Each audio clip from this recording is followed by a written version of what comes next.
Like. Yeah, I figured for like it might be uncomfortable to have. Yeah, Just have 2 people in. Yeah, 2 or 3 people is probably max in I there. figured if we're having if Darkcube's coming over, it's like. Oh yeah, I mean. Last time Cube was over, it was him and Chuck Flask, so it was easy. Yeah, I think he was under the desk or something. That's the iMac in home design. It's like we were just joking about how they fucking ruined design for everything because everything had to have the. Oh my God. Oh yeah. Like, oh, I have a stapler that's like fucking translucent blue. Susie still has. Well, she doesn't have that kind of iMac, but she has the one that was like the movable. You know, like the face. Hilarious, yeah. She's got that downstairs. I was like, I'm gonna use it as just like a fucking shitty server for like, can't even do that. Okay, so there's prawns here too. So here's the chicken guy. I didn't know he had unagi. Mike didn't tell me that. Yeah, a lot of shit that was on the menu is on the menu now when I was there. Yeah, that's awesome. And then I got your bowl running. Cool. Over here. Also, it's 2 things I mix them together, I see. Yeah. Great. And then that taco. Great. The taco. It's always the best. Fantastic.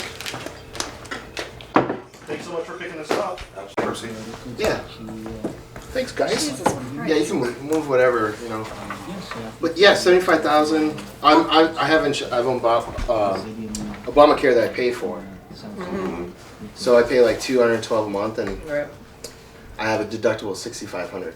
So I've paid $6,500 plus the $200 a month. Slowly got it. Yeah.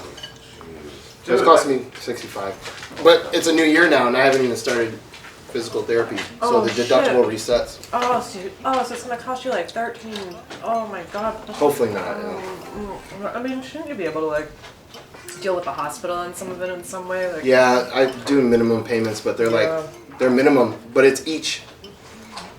Just because I went to Henry Ford first because we didn't know, and they sent me to Detroit Receiving.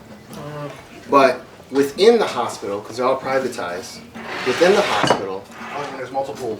There's multiple. I didn't realize.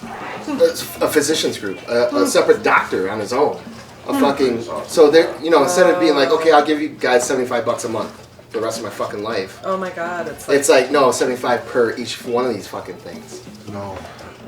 Yeah. So right now I'm at 150 extra plus the 212 a month.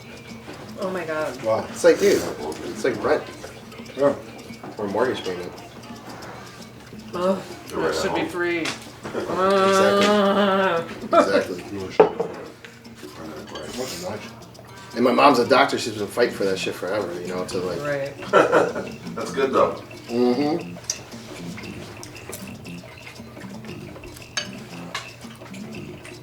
Yeah, so that's, I mean, this is Obamacare. Because Susie and I are married, our incomes are together, no matter what I make. Because, you know, of course, what I make on paper is fucking bullshit, you know. Of course. That's a dope thing about you.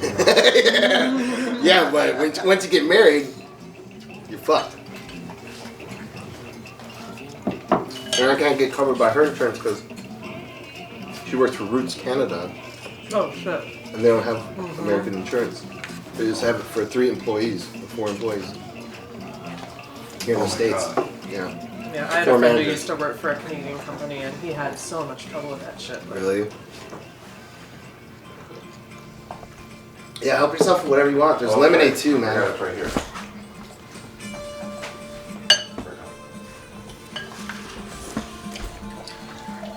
So they say room temperature water is better for you, don't they? Isn't it? Yeah. All my Henry water Ford temperature. gave that shit 100 years ago. Don't drink ice water because it requires your body to use energy. Yes. So he was always about drink warm water. Henry Ford. Oh. That was before and after he killed the Jews. Right. You can be right about some stuff and wrong about some other shit. He was like he was the guy that printed what you call it, that fucking super Nazi pamphlet. What was it, the Zionists? Protocols of the Elders of Zion. That's it. It's like a falsehood. Yeah, totally. Yeah. It's fucking Nazi. But it's like no, it's not. It exists long before the Nazis. Oh, really? It's just propaganda that they use, but it's like in the 1800s, there's a lot of Masonic conspiracy theories. Oh, okay. It got so bad that there was a political party in the United States called the Know Nothing Party. Yeah, I remember reading about That's a that. response to the like Masonic conspiracy theory shit. There's an almost exactly Donald Trump character in like the 1896 election. I believe it. Pretty sure it was Because of immigration and shit. Immigration, but the only issue that was different for him was they had that silver versus gold thing. You know, it's like one of the plot lines of the Wizard of Oz.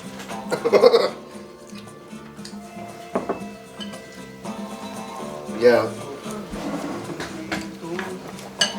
Yeah, I had to spend like 10 days in the fucking hospital for this shit. That sucks. They misdiagnosed it. Like Always.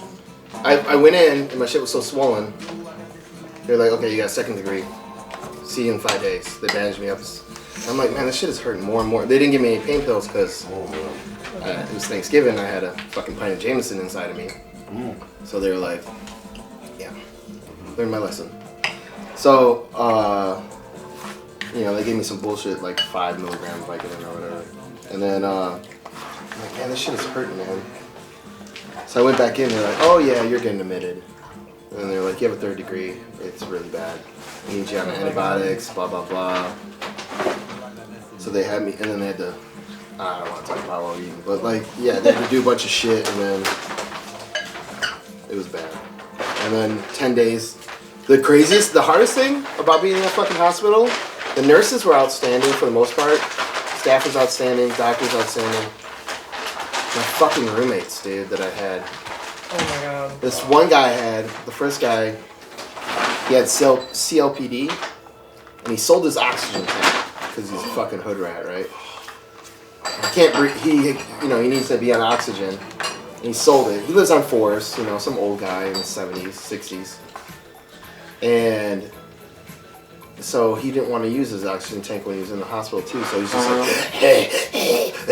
like making all these crazy noises. Some of them sounded really fucking like perverted. And shit, he's like, it's like, this is really fucking, like, I'm trying to fucking, like, sleep. Or just, something. Man, you can't get I'm on fucking morphine and fucking Vicodin. Wow. And I still couldn't, this motherfucker was driving me nuts. Look, dude, I'm gonna kill you. Yeah, if I could move, I would have. Oh, man. So then, That's why they put him with you. yeah, so I was with him for like 8 days, and I'm like, talking to nurses, I'm like, yo, I'm trying to be cool, but like, I can't sleep. Alright. I haven't slept for 4 days, They wouldn't put him on oxygen? They wouldn't put him in another room. They didn't have room to put him anywhere else. Yeah, of course. It's a DMC. So he didn't really need to be there. It was bullshit. And then it got to the point where like I was trying to use the facilities at 5 in the morning, and I'm thinking there's some privacy. This motherfucker opens the drape on me at 5 in the morning. You alright, man? I'm like, dude. Like, just trying to get a glimpse. Yeah, totally. So I'm like, dude, I'm straight, like, fucking get out of here, And he's like, keeps the curtain open, stands on the edge of his bed and starts stretching and shit. I'm like, this motherfucker's a pervert, man. I'm like, what the fuck are you doing, man? Like, give me some peace, bro. Like, what the fuck? Man, nobody needs that shit. Then he lost his teeth and people started and then he started cussing at people, fighting with people. He's like, I put my teeth over here, I couldn't find them no more. And then anytime he would watch 700 Club constantly. And then anytime Trump would come on, he'd be like, praise Jesus, Trump is so good. He the best there ever was. And I'm like, oh my God, okay, that's the biggest his kids came in. I'm listening because I can't have enough. This is fucking entertainment, right? It's this or watch fucking Law and Order. And his kids come in. He's on fucking Section 8. He's got fucking free healthcare. He's got fucking everything full ride, right? And he's praising Trump. He's a black guy, and it's like, what the fuck is wrong with you, dude? Like, you are stereotypical exactly what Trump wants, right? Like, just brainwashed. and then he's like, all right, man, take it easy with him. I'm like, man, fuck you. As he's saying, and he's like, what? And I'm like, yeah, whatever, man. And then I get a kid who's like, he said he was coming off alcohol, But he's like, I'm like, what you in here? He's like, I drink vodka, man. He's like, I'm about to do a fake fall. Will you get my back? I'm like, I'll call the nurses if you fucking fall on the floor, yeah. So he does this fake fall because he's trying to get more pain meds. I think he was a pill popper. Uh-huh. So he was just being a baby. They had to put him in fucking restraints. He was like going nuts. He was just like, I need my pain meds. You know, like fucking, you know, suburban white kid, you know, fucking. God. So I went from that. Then I get another guy. So he gets put, I don't know, shuffled somewhere, detox somewhere. So then the next guy I get is a guy with dementia and has a hernia. Oh man. And then he starts calling all the nurses bitches every time they come in and being really rude. They put him in restraints, and I'm like, It's terrible. he's like, I was in Vietnam. Oh yeah, where were you? In Vietnam. I'm like, get the fuck out of here, dude. You didn't fight no fucking war. Man, but I tell you, man, I talked to like, I had a grandpa-in-law that was like, in the Korean War. And, you know, Those motherfuckers are bad. I'm not exactly proud of how he talked about that, and like, and what he understood about it. You know, it was like he's like they were backwards. They pooped in the river, and I'm just like They have to tell him that, dude. It's like Yeah. Think about it. If you're gonna put a gun to somebody's head, You have to be dehumanize them. dehumanized. Yep. Yep. It's the same thing with my brother's that's one of fucking the most crew. fucked up war. What's your brother's crew? Well, they fought in Afghanistan and Iraq, and like, you know, they told them stuff like, you know, that, you know, in Afghanistan they fuck all the little boys and all that shit, Yeah. which is partially true, but you know. Americans. Yeah, yeah, right. Let's talk about Christians. Mhm. Yeah. Look, they have- I don't even want to bring up the Catholic Church. Yeah. You know, when it comes to that, when it comes up. But you know, My uncle always says he wasn't cute enough. It's like I tried. But yeah, they do it for everyone. The Korean War is like the beginning of the super psycho shit. Because they do. That was a fucked up war, from my understanding. Yes, it's actually worse than the Vietnam War. That's what they say. They did psyops on their own people. You'd be hospitalized and taken to a place in quote unquote China, and they would dress up the medical facility as though it was Chinese, and they would have like Chinese American people like working on you, and they would only speak in Chinese. And it was like this whole psyops thing. It's like the movie Manchurian Candidate, the book, is actually based on what they did in Korea. I believe it. Like they thought that they could do this science fiction thing, that you could brainwash somebody so much that you could turn them into an assassin. Where I could make you, if I had done this to you, you could kill Liam and not feel a thing. Yeah, because Jason nobody Bourne can shit. kill their fucking pet. Like nobody. That's like the meanest thing in Old Yeller. It's like nobody can kill their fucking pet. It's true. But they wanted to make somebody that could kill their pet and not know that they had killed their pet. That's crazy. Yeah, well, I mean, that's when acids start coming out around that time, right? MK Ultra, yeah. Yeah, So they MK used it for this. Some of these experiments involve acid in Korea. If you want, we can shut those curtains if you get a glare or whatever. Oh, it's alright. I usually use my cane to do it, but it's a great curtain closer. Yeah, sit on the couch and move shit around. Dude, it was super useful. Like, I can hobble around now, but that was only until about 5 days ago. Oh wow. Yeah. I had several more roommates besides all these psychos that were psychos too. It was fucking incredible, dude.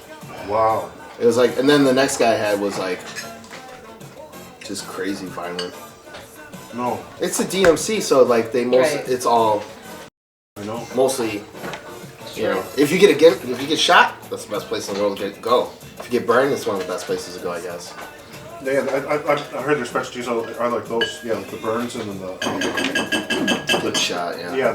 the shot stuff, because like they really can save your life with that. But my mom worked as a nurse, and she works sometimes at Detroit Receiving. She told me that story about a guy who came in who tried to burn his girlfriend's house down. Oh boy. Throwing, you know, like lighting it on site with like lighter fluid and trying to light it in his brick house. So he mostly just lit himself on fire. Yeah. So like, you know, you're gonna end up in Detroit Receiving because that's where they can send you for fire shit. But like she was always like, never go to the hospital, dude. Yeah, I mean, I had to go there because it was burned. But I mean, it wasn't bad. It was just How'd the burn happen? I was boiling potatoes Oof. right there. Very Irish of you. Fucking Boiled potatoes. potatoes and drinking whiskey. Yeah, I was like this. I was like, Thanksgiving. Because Irish people have a pirate accent. Yeah. So yeah, I had a big stock pot and I fucking was going to drain it, and I was fucking boiling it, roaring it, and then I slipped. It went all over my hand. My hand is fine. Like it blistered up and big and shit, but like, then it went down my shin and my top of my foot. And I didn't really, like, it hurt like a motherfucker when I was drunk too. So I went upstairs and showered, and Mike and Susie were here. And they were like, all right, we'll take you to the ER. And I think because of the starch from the potato, it like got into my skin. So I think that's what made it worse. Because, we've all dropped boiling water on it. Right, but that's like nowhere near clean water. If that water is completely saturated with organic matter, and it's like if it cools down, it gums up. And Ooh. So pasta water would probably be a motherfucker too. Yeah. But Alright, if I'm gonna burn myself, just do it with regular water. Right. That's so. yeah, If it happens, you can't. You're like, yeah, okay, when next time I get in an accident and I'm spinning around on the highway, I'll do it differently. the one time I spun around on the highway, I was stoned and I went to Taco Bell for some reason. Because you were stoned? Because I was stoned. And my brain could only work to figure out that the only Taco Bell in the world is at 11 Mile in Royal Oak. They were right off the freeway. Oh my god. It's probably cute, yeah. So I fucking go get bean burrito and all this shit, right? And I was just like, yeah, it's great. It's raining, and I'm right by Davison, kind of like where it's starting to curve, a little bit past Davison. And a guy sideswipes me from behind, and I fucking boom right into the side of the wall. And I'm like, fuck. I'm like, oh my god, I feel like, warm on my face and stuff. I'm like, oh my god, I'm bleeding. When you're in shock, you don't. Yeah, you have no idea. You have no idea. Yeah. So I'm like, oh my god, oh my god. Oh, it's beans. I was lucky. What's up, Q? Yeah. How are you? How's the foot? It's good, man. Good to see you. Hi. What's going on? This is my friend Krupa. What's up? Everybody. Hey. Kevin. Krupa. Nice to meet you. ERIKA. Hi. Nice to meet you. Make yourself at home. This is Liam. He's very friendly. He will not fight or anything like that. He really likes you. So I have Topo Chico. I got prickly pear. I got lemonade. I got water. I got. You guys want to smoke some hash? Yeah. I got I brought some extra flour for your wife, by the way. Yeah, she was gonna. Yeah. I had 10 strains, but I wasn't trying to drive with that much, so I just brought the 3 best ones. That's awesome. Cause she's almost done with that one. Oh yeah, for sure. Yeah. So. Oh no way. How is this? It's actually really good. I obviously haven't done anything with it yet, but. Yeah. Fuck, you can't cook with your sticks. That's the other thing. I haven't gone to a grocery store and I haven't cooked in fucking almost 2 months. Oh my god. Oh wow. I just started working on music maybe about Oh man. a week ago because my hearing was fucked up from the pressure. Because this was super swollen and it would make my hearing buzz, kind of like tinnitus. So there's some recipes in there I'm never gonna make, some octopus shit or something. I mean, I would like to, but what am I gonna? Where are you gonna get the awesome? And I'm gonna be the only one eating it because Susie doesn't eat it. I would. There you go. If there's anything crazy you ever want to make, just holler. Right? Octopus is delicious. Yeah, I love octopus. Susie won't eat any seafood, fish, and if there's big chunks of garlic or anything like that, it's not happening. Yeah. Those are a couple great things for me. Yeah. I'm pretty sure every recipe in here has That's garlic that I've licked on so yeah, I was far. about to say, dude, that's a total deal breaker. Yeah, and she's Polish. How the fuck can Really? How can she? I forgot that. If she doesn't see it, she's all right. Oh my god. But if there's a nice all sliver Polish of food garlic, has garlic. All Polish food. Yeah. It's gotta be hidden. Yeah. But yeah, there's some great recipes in there. Do you want some? There's like a little lounger chair if you want to pull that in or whatever. I feel This is going to make the story so good. Yeah. At least seeming to us at the time that we tell them. Maybe not as much on the view. All that matters is trying to recapture that feeling that you're trying to figure out why it was so important. Back in the day, it was like next weekend. Okay, if we're gonna talk about Dean, I have to seriously take a minute and try to remember like what the statute of limitations is for certain shit, because like. Well, they're all passed. No, they're not. Oh, really? Fucking firebomb. Well, that's like why the DEA let him go. Yeah, no, the DEA kicked in his door a week before the statute of limitations, and then they dragged it out so much, and his lawyer beat it. But like, I actually have the fact that they waited and they knew it was going to be like 5 years minus 1 week to the day, where they're like, knock knock, hey, what's up, buddy? Remember that shit? I think they're just trying to get him to turn over on You want me to do two? The thing was, they were 1080. no. What it was it was over a case that the dude that like tied him and Tanya up and like beat the shit out of him and robbed him and all that. That guy got busted like 2 years after that, Right. and rolled on Dean. Oh, wow. So it's like, wait, you're telling me that the dude that like almost beat me to death and robbed me, took everything I had, like then he snitched, and like now you guys are like, on, like I don't have anything, like I didn't fucking touch that shit in like years. Just want a wide or medium view?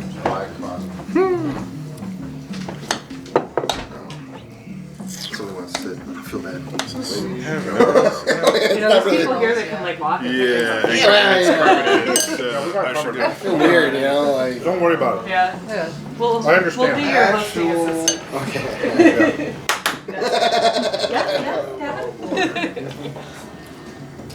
Which drinking water off this cube?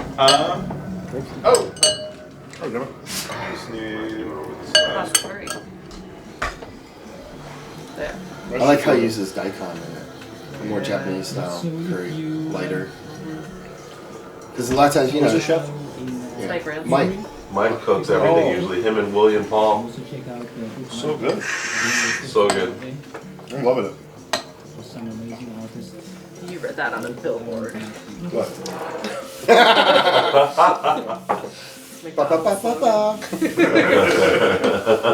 You know who got a contract to do the music for that shit? Amp Fiddler and Sam Bobian, Will Sessions. Yeah, dude. They're always going back and forth with what's his face? RJD2. Wow. The hip hop guy? Yeah, they're both doing a lot of commercials. What about the windowsill? No, let's be alright right here. Okay. Yeah, move whatever you gotta move, man. We're just doing it for just different angle shots. Just for like you. Right. Just doing it for the nod. Yeah, Ransom got ordained to marry Susie and I. Like, What? Yeah, because I was like, okay, we'll go do it at church because our folks are, Polish Catholic, and my family really, they're over it, right? Sure. So I was like, okay, well, we'll do the church, like, fuck it. And then I was like, man, I can't subscribe to that shit, where they make you do the little classes and stuff like that. Yeah, Amber's family tried to get me to convert to Catholicism, and I'm like, thankfully they never asked me You're just giggling. what I believe in. Yeah, I could see that was gonna happen, right? I'm giggling because my Catholic confirmation was the most profitable public lie I've told to date. My dad's uncle was like a priest that fucking like started the high school that I went to and had like scholarships with. And like his fucking face is like framed on the wall in a first graduating class and all that shit. When they told So me I to show take up and it's like, disciplinarian. Yeah, just go over there. these pre-kana classes, which is what they call them, kanas, like where Jesus turns water into wine. Cool. So they're like, that's like their wedding reference. So then they're going to give you these like wedding lessons, and I'm sure that some of the moral lessons are deep, but I'm like, these guys who never have sex are going to tell me how to have sex? And Like what the fuck is You're that like, about? I already know. Yeah, what is that about? Well, I saw enough Catholic weddings like that. I'm like, I can't do this ceremony. It's like I'm not purchasing a slave. Yeah, exactly. That's the other It's so But weird. for all intents and purposes to the IRS, Kinda. he worked the deductions right. It works out. It might be the same. Yeah, it's weird too, and the Polish Catholic Church is like seems a little bit different. I mean, they're each a little different, right? But, Over here. They all suck. yeah, No. Especially in America. theirs is a little bit different. Let me It's know. like, I don't know, they have like weird. I don't know. Anyways, I didn't do it, and I'm like, Mike, why don't you? First, Oshalade was gonna do it. He's already a Reuben priest. Okay. And then he got nervous, and he's like, I never done it before. He freaked out. And I was like, okay, well, Mike's like, all right, sweet. Wu-Tang Clan And then we in the came up with circle. an idea. I'm like, Oh wow, you know what, Mike? that's dope. You could That's start really a cool. restaurant church. Custom made. We won't have to pay taxes. You know, like, fuck the system, you know. Right, while your meals are for fundraising. Yeah, Mhm. exactly. Yep.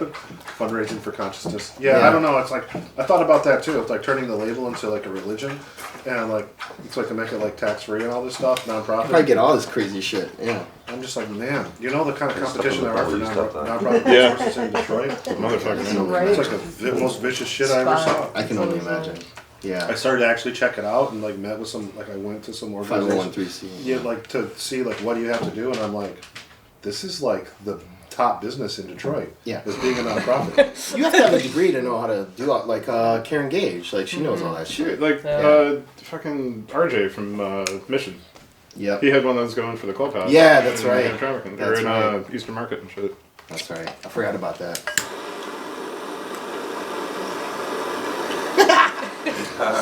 I love your little professional ass Pelican case.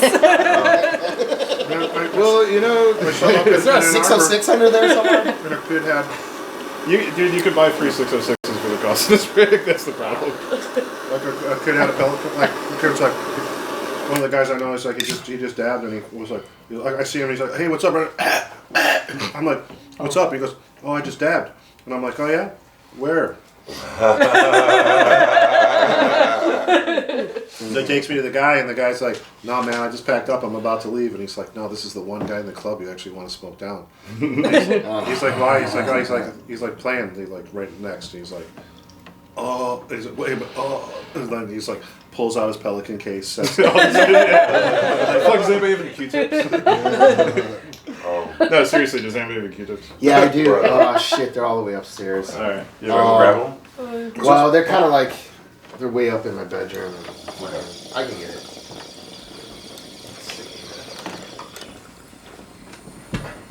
Look out, man. Look out, bud. If you guys want music, just hit play on that song. Okay. Should play something.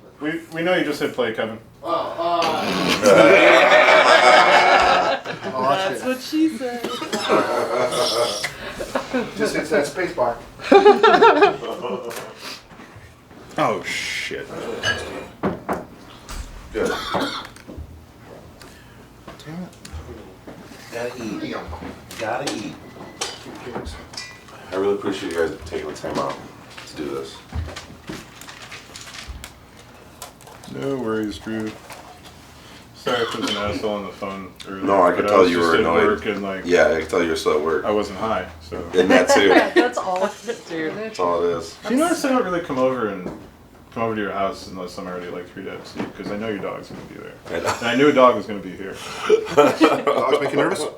No, they're just like, hey, give me attention, motherfucker, give me attention. Like, fuck off, you're a fucking accessory. Like,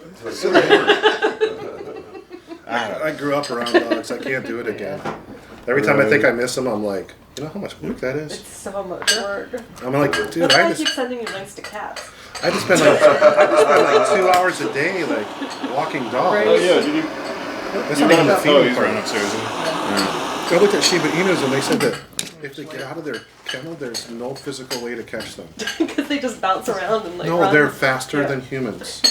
No human can catch them. Nobody's ever been able to catch them. It's like a But fact. sometimes they get stuck in like You can bushes trap and them. stuff. Oh god damn. Cats? Look, if Mike Tyson can maintain a fucking Bengal tiger, I think he can get a sheep. You know? Oh my gosh. Well, they need a covered run. Well, you have to like do a covered run. I was like, oh, it's like I have to actually make a kennel. Like, okay, No, just a people-sized habit trail. that's a kennel run. Yeah. There you go. Either it can either be like when the dog dies, it can be for the gimp or something. Yeah. size habit trail. Guantanamo North. I've never done that before. What's that? That dabbing. Oh, Very professional. do you smoke weed? Yeah, not now. I used to a lot more. When I was It's younger. like the first time you ever did hash. It's like I can do this a lot like now hash. at this point, but it's only The because first couple times we did this, you were just like, yeah. Yeah, the first one you take, you regret it immediately. no, not at all. the very Okay. No, you don't regret it. Sign You're me like, up. oh shit, this works again. like to my Felt this way since high school. Holy fuck. Alright, I was high for 8 hours. I forgot. What? It's close. I tell you what. I did. Tiny amount. Okay? Not crack. Super Yeah. tiny. Right? It's It's like not halfway crack. of him.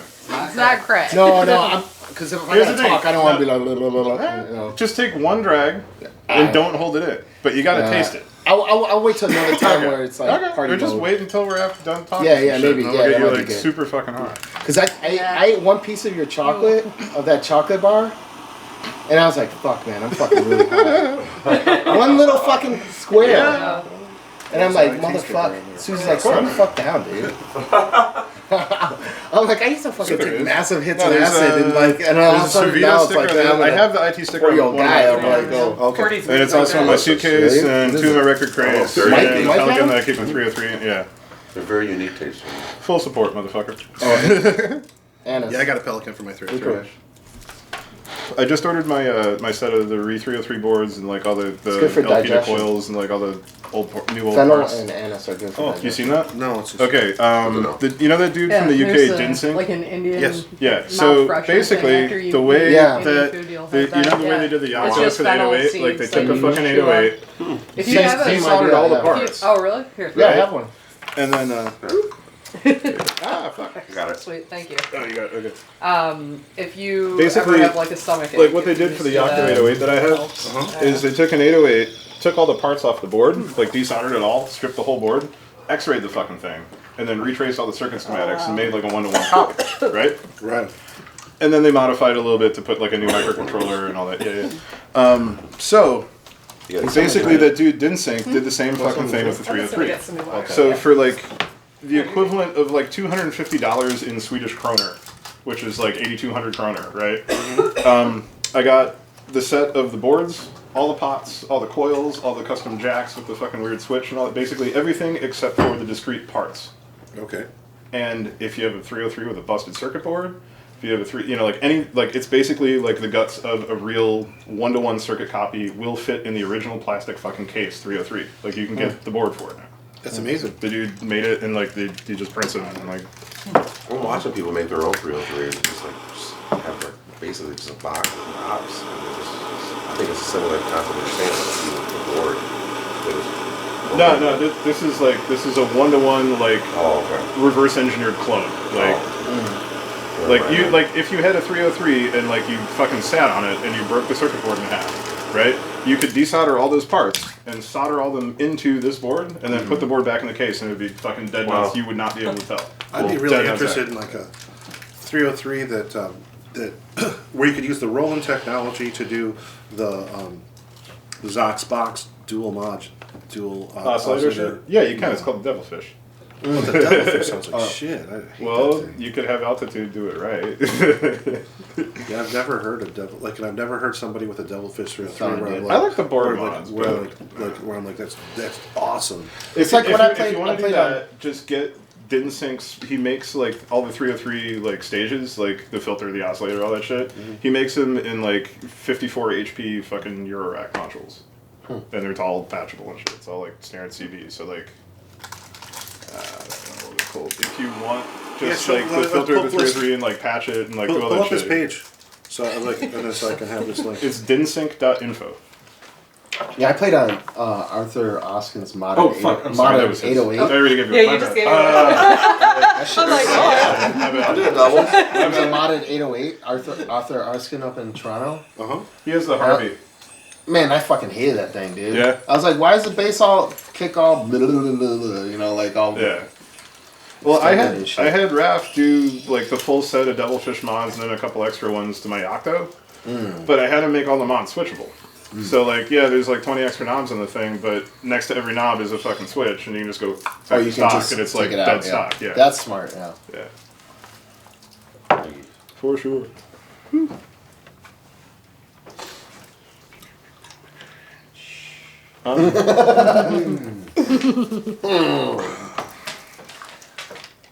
So what part of Laos are you in? I live in Vientiane. It's the capital. Okay, it's the capital. Vientiane because the French transliterated it, so it's all spelled wrong. It's like It's like American show. You live in Vientiane. No, it's pronounced Vientiane. Why did they Wait, spell it like that? Vientiane? Is that like? No, I thought that was that new like hipster clothing line. It's like a diesel sub label or something. Right? It's like a Mike, QB. fucking Mike Servino selling out. I know those modules. Yeah. Yeah, I know those modules. He makes it. He makes all the DR110 voices and shit in Eurorack too. Just like, sick. I gave my DR110 away Why? because I was You can fucking MIDI them and they're dope as drunk. shit, dude. Hey man, no, you starting out. You take. It's like $40, dude. Fuck it. No, dude. Yeah, you that's why I pull paid that like thing open, $25 right? You for it. replace all those fixed resistors with I know, pots, and I it turns know. into a fucking 808. I know. Oops. What are you gonna do? Yeah, whatever. Yeah. I saw the Juno 60s going for fucking $1,800 now. right. Dude, shit's crazy right now. I'm like, I'll sell it. Shit. This is like the best investment I ever did. I know. I didn't even know I'm not selling my 808, but Aaron Daniels found one on Craigslist. The guy got rid of it for $40. what? Yeah, I remember that. I always know people that have that story. I got mine for Never two me. $250. That's never been. I don't look at Craigslist, Then he's so. walking with it under his arm. I'm like, I got mine for the guy just $250. honestly didn't know what he had. Kaku got his 303 for a joint in Japan. And then we sold it. But like with We the sold way it for weed is, $600. dude, but with the way weed is in Japan, like Yeah, right. I don't Back know, then, man. yeah, this is like early '90s. So You could probably take a couple of grams of this shit to Japan and Oh, like indeed. fucking get whatever you want. Dude. no, I remember one time I smoked with Theo and in a hotel in Japan. We had to go into a garbage can. The guy put it in a garbage can in the hotel, like by the elevators. You know, like Yeah. Hotel they room. go in the fucking. Like right on camera. Yeah, I know, really fucking smart, right? I'm like, this ain't right. Oh, nobody suspects the white guy. Oh yeah, no. Yeah, see, The white this guy black turning guy into and this a white guy trash fucking going in the trash can. Oh my god. No, I'm just looking for banana peel. Seriously. How did I threw away my wedding ring. Lost my Rolex in the garbage. Sorry. And then we went super baked into 7-Eleven, you know, in Japan. It's like as soon as you walk in the store, it's like Hatsumatana! And you're just like, fuck! I knocked over like an aisle of chips and shit. But then they have fried chicken in the Philippines. That's good. Oh, all the food is It's good. so There's crazy. no bad food. There's no bad food. I know. There's Even none. the junkiest, shittiest food is good. Yeah, It's so weird. it's the craziest thing. They don't put up with it, I think. Yeah. I think they just, if it's bad, or somebody dies or something, I don't know. They're scared of it. Yeah, they put him on a boat. Get the fuck out of this Did country. you see the dude who like is a plastic surgeon that went to Japan and he's like specializing in like yakuza who have like left the life and like are looking to restore their pinky and shit, so they could rejoin normal society and like get, you know, be respected by everybody. That's funny. Tattoo removal. Like, Oh my god, pinky rejuvenation. there has to be Well, a I mean, laser they treatment do for that. I mean, when you do get it lopped off by accident, Yeah, you they can will like buy a new reattach one it. from a kid Yeah, or well, something. it's But it's been years. It's been years. Where do you buy it from a kid? Yeah, like buy a kid's finger or something like that. Kids figure, oh my god. Exactly. Yeah. See, that shit's a joke, but they cut I mean, yo, kids steal my records all the I'll time. give you a massive we can do I business see later. pictures on my Like, in a Facebook that'll minute. freak you the fuck out. For real? Oh, dude, my Facebook consists of what loud people fucking get from their friends. And Okay, yo, like, you know they got like people at Walmart Yeah. You gotta do like fucking Island People Allow. Like I would just have to. I would share the shit. Is that good enough for now? But, Yeah, it's perfect. Like, Perfect. It's super the one I violent. saw a couple Don't months drop ago, a woman who was murdered by having to shove a hoe, actually, like a 90-degree hoe, With a hoe? shoved up her twat, and she was like laying there That's dead disgusting. with a hoe sticking out from between her legs, and it's like the autopsy. There is so much lulz in that. Dead, Oh Yeah. my dead, god, dead. there's so much Yeah, lulz in no, that. it would be too much. It would be too much 4chan. Yeah. And it was like I was doing 4chan for a week. Rule and it'd be fucked up. 34. Like, Rule 34, motherfucker. Like, people, if you posted that shit up, people would be like, man, what the fuck? it didn't happen, man. Yeah, JPEGs are shut the fuck up, dude. JPEGs are shut the fuck up. Rule 34. I'll Rule just start 34. digging through, doing my phone. I'll dig through on other people's old Facebooks. It's still there. Mine's all like peace and Dude. love. No, but Dude. who the fuck am I That's my Facebook. Yeah. There's like no Trump. There's no. It's all fucking peace and love, dude. Like, Yeah, me too. I do not go on to Facebook to read news. No. You Oh, know, I don't like cat pictures. It's fake. I get a lot of good information. And like bad jokes. Exactly. I might go on Facebook and post it. And I want to make fun of shitty memes. Yeah, That's what I or go to shitty Facebook memes for. I want to laugh at. Exactly. Are you on the- I get are you on the tired meme of bunker? hearing people talk No. about Oh, stuff. I gotta get you on the I bunker. unfollow dude. immediately. You know, And Oh I've yeah. essentially curated my Facebook so it's good shit, you know. great. So it's not like Yeah. like as soon as somebody does some dumb shit, I'm just like whatever. Even if I'm Dude, if you hold close it in with one them, you know, spot, like for example, my fucking sister. I unfriend people all the time and I like hide them and all. My sister puts up the craziest shit, dude. Yeah, I should probably just unfollow some shit, but still, even just people I like and want to see their feeds, but during the Trump shit or like I didn't Some of them need really ruined it. I did not need to read that much about Bernie. Sunshine is You know, it's Yeah. like I No, believe this in is Agent progressive Orange. politics. Yeah, he's like, yeah. But I don't believe in the Messiah. super tasty. Did you get Yeah. Did you get all those fucking emails from No, no, like the, right at the beginning of the primary for Michigan? Sunshine. Yeah, I got some like of that. fucking like Yeah. 40 random Yeah. people emailing me. A friend of mine also said that you were voting for Bernie. Just making sure you're going to vote for Bernie. And I'm like, who the fuck are you? Right? It was really weird. You know, Like 40 emails. They're like Yeah. telling people probably to do Dietrich like freaked email out. He's chains like, I and want shit some. like chain Just go letters. small because It I was really I weird. can only inhale so much at once. Yeah, okay. Forgot about Yeah. this. He's got the Before pussy stuff lungs. I mean, I get it from my friends. You know, Little tiny look. Soft and soft. Yeah. Soft and it soft. don't make any sense at all. That- What we get baked, we're just gonna basically just. What are we gonna start off with? Like just. Like what we've done already. Oh, is like, we could go around the room and just tell Yeah. good Dean System stories. that'd be great too. Think about having That's access kinda to like all work. that information at I don't know. that age. Invasion 2 was like my first. Nothing is underground. unknown. Yeah. After the Nothing. Which one? Invasion 2 I try to wrap my brain was around with it. Show, Terry Mullen, Twans, Dan It's Val, crazy. DBX, and Algorithm, I think. That was a great show. First name Al, last name. That was like my first one. Like the first one No, was first no Al, spastic, go and I stumbled rhythm. upon that one. No, his last name's O Rhythm. Oh yeah, no, his his name's Irish. G. Yeah. Yeah. Al G O rhythm. Georhythm. That's how it is. And then before that, There's I a- stumbled upon Nose fucking. oh, Kleenex, thank you. Whatever it's called. Those fun things. I haven't been around people in a few days. Sometimes it's all good. Yeah. I'm just used to go good boy, yeah. Mammal Outside. maybe. Outside? Look at this motherfucker. What's up, man? Yeah, I have some weed science questions to What's ask up, you buddy? after this Yeah, interview. for sure. For those of the Just people three here. in a week. Three? Just setting up the agenda for later. Oh no, it's just I want to remember to ask 10 them. is July, So I want to make edibles. I think. Yeah. Yeah, we Yeah. need to know. It's a bonfire How do for I the do house. that, and how do I do that accurately, or like not? Been here 10 Oh, years. it's very easy. It's just like if I mean you can like bake a cake or shoot brownies, right? So you know like approximately how you're gonna divide that. So you just figure out what you want your average dose to be times number of things in the pan. That's how much you put in. Yeah, how Like, do you that's figure out it. the potency of like your butter or whatever? Well, Well, I suppose we should That stop was and do Liam this saying one. no. Okay. No, it's all good documentation. It's some shit, but you'll get millions of views because it's not really Everything I'm about to tell you is already like viewable on YouTube. Like there's Got people it. that already explain all this shit, but I can explain it like way quicker. Yeah. Anyways. Show me people I can trust. Yeah. Because it's like hard to know, because there's a million people talking about stuff on the internet. Yeah, and they all like wear stupid outfits. Oh my god, there's like, a lot you have to tolerate. Crazy, like, So much you have to tolerate. Yeah. Like demo music on synthesizers. Oh, Dude, you understand demo music. That's why we're friends.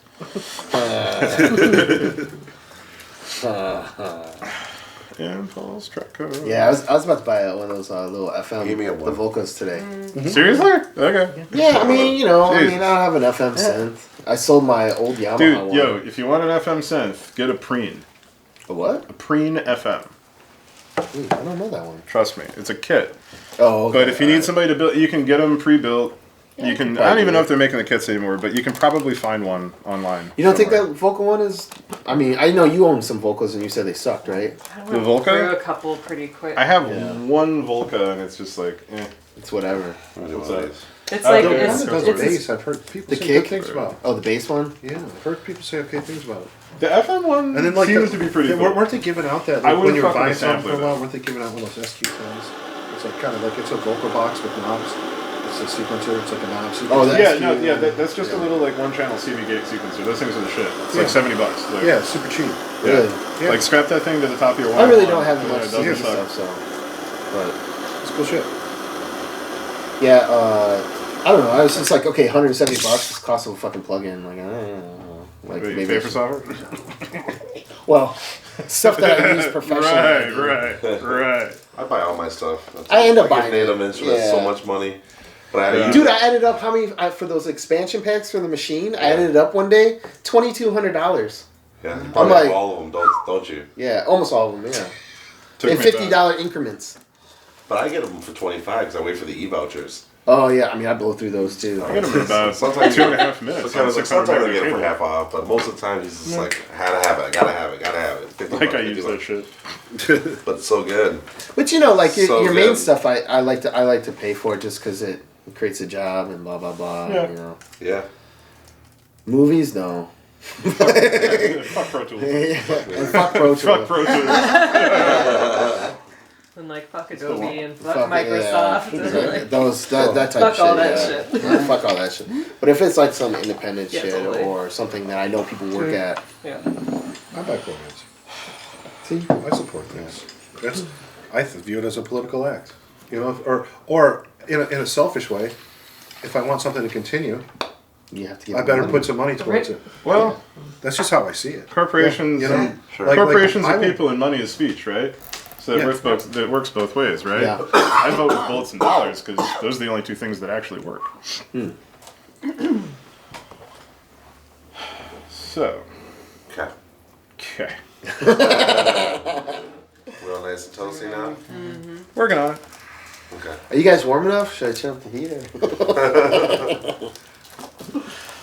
Okay, just kidding. No, we turn up the heat for you.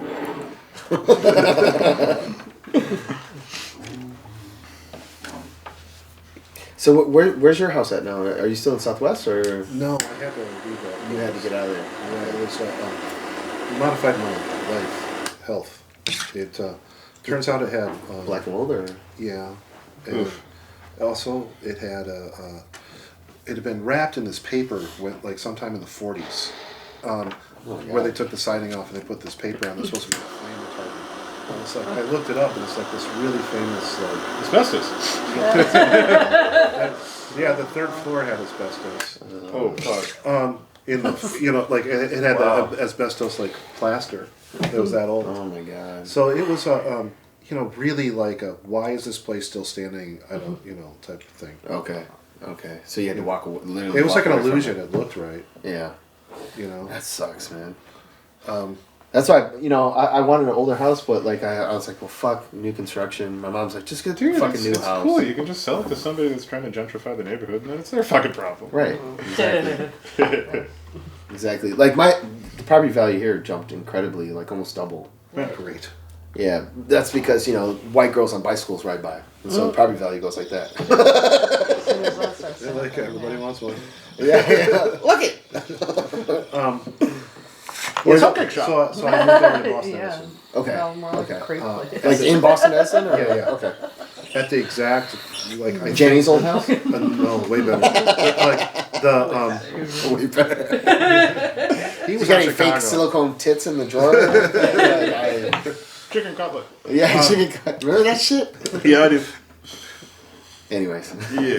So yeah, at like if you looked at the months, like at the chart, it would be the exact lowest point of like the least amount of value for Detroit.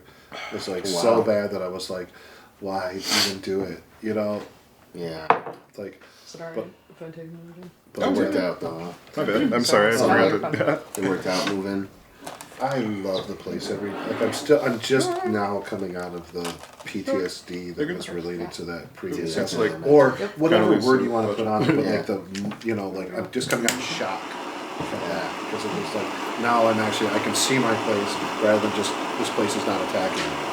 Yeah. Because it was like I was hospitalized.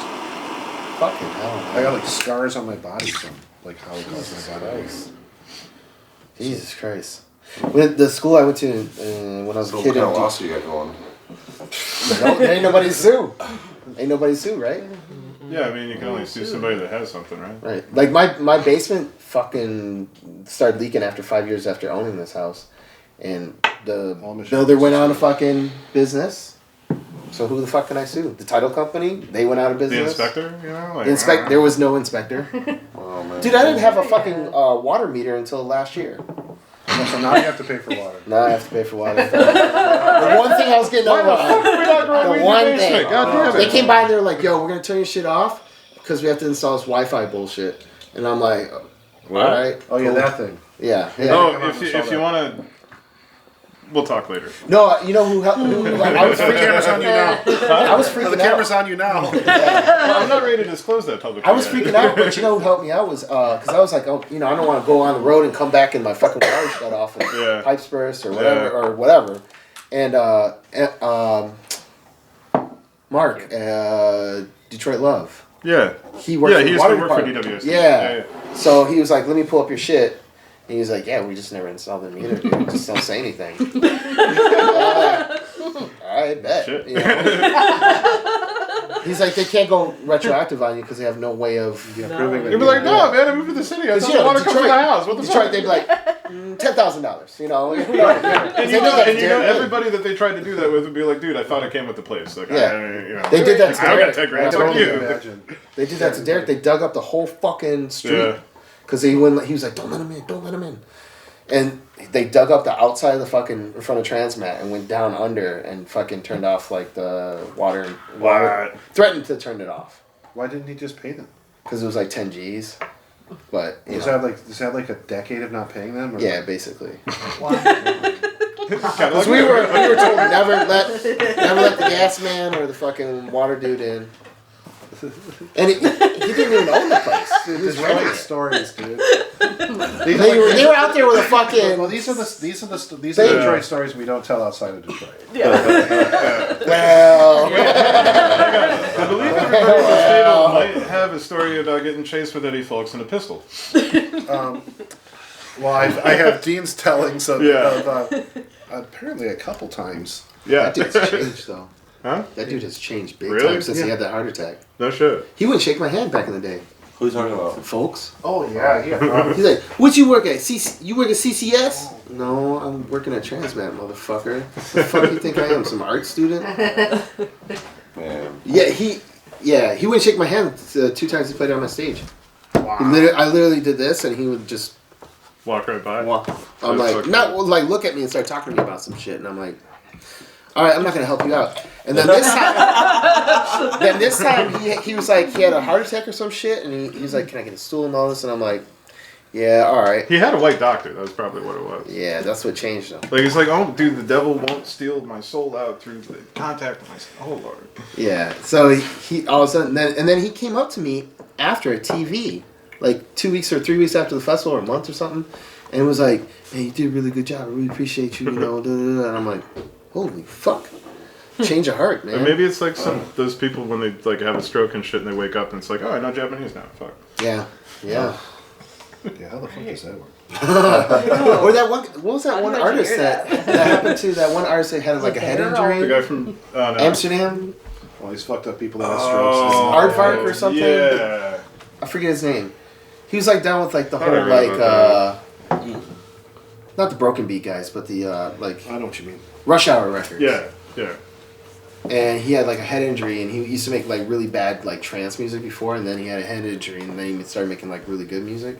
I think Aardvark is his name. Or something. Oh, I know Aardvark. I think. Yeah, that's a Dutch artist. Yeah, I know he's Dutch. Or he used to make Gabber or something? It used to Maybe he made some shit, Yeah, some yeah, bullshit. No, but the new records are really good. Yeah, well, yeah. Well, Yeah, relative. You know. It could be Not as good as your stuff. Yeah. There's one of them that's really good. Yeah, but All right, let's do our mission. yeah, mission. I'm a mission. Oh, you want to? Sponsored by I'm looking to get sponsored by Pellegrino. It saved me so much money. the Mexicans versus the Italians. To black it out. No, I'm just kidding. I doubt we will. Cover all the labels with duct tape. I need to put on a Nike shirt real quick. Right? Are you getting sponsored? Be like what you call it? Like Yeah, I gotta Rap get all City the back in the day patches when of they the used to online wear it poker out. companies. how much does that GoPro cost? Like $300-400? That's like $400, I think, on it. Is that the When it's 4 new. HK, Do you the just- HD one? Do you strap it to your head all the time? Walk around? No. Yeah, the stick. I have a steady camera at home, so that's actually way more You know fun, that but- stick? Oh, dude, I was watching CNET, and they have those fucking this drone that follows you around, takes fucking selfies, and it recognizes your face, and it like flips up. You put an iPhone in it, and it flies in the or no, you don't put an iPhone.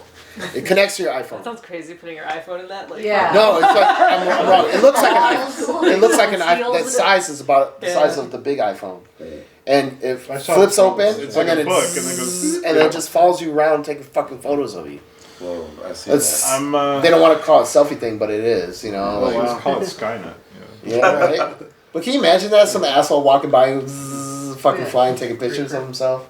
It's cool, Like, dude. You can Dude, Fucking knock Skynet's him out. awesome. No, you can build like an EMP device that'll like fry the thing right out of the sky.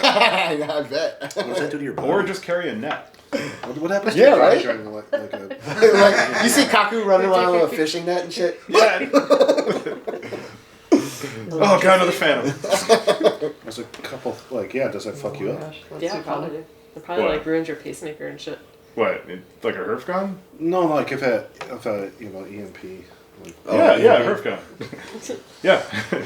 I mean, if it's directed and if it has enough energy to resonate at that frequency and like penetrate, a couple inches of flesh, which absorb certain frequencies of microwave really well. I mean, the thing is, like pacemakers now, I can just connect to it over Bluetooth and same thing. oh, well. Now my dad controls his hearing aids with an iPhone app. What? Really? Yeah. They're blue. Wow. And then sometimes he thinks he's playing music to the speakers, but he's only playing it to his hearing aids. That's pretty dope, actually. That's pretty cool. It's advanced. That, man, yeah. Damn. But does that mean you can turn your dad into a walking eavesdropping bug? Like, Probably, yeah. Why not? He wouldn't mind. You wouldn't. I mean, do That's they, all that Let's go always. the earplugs only like push information or put it the other way, dude.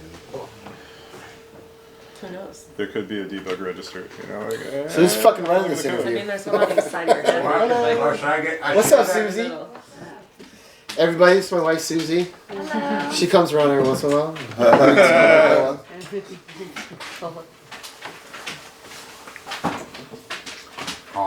Your husband left you some noodles. Yeah, we're all slurped on. Don't worry about it, babe. You start when y'all teenagers. Teenagers? Where'd you get? Because everyone, youth movements, which is what this essentially was. Nobody. I mean, you gotta be. Mike Clark said he was 12 years old. I believe it.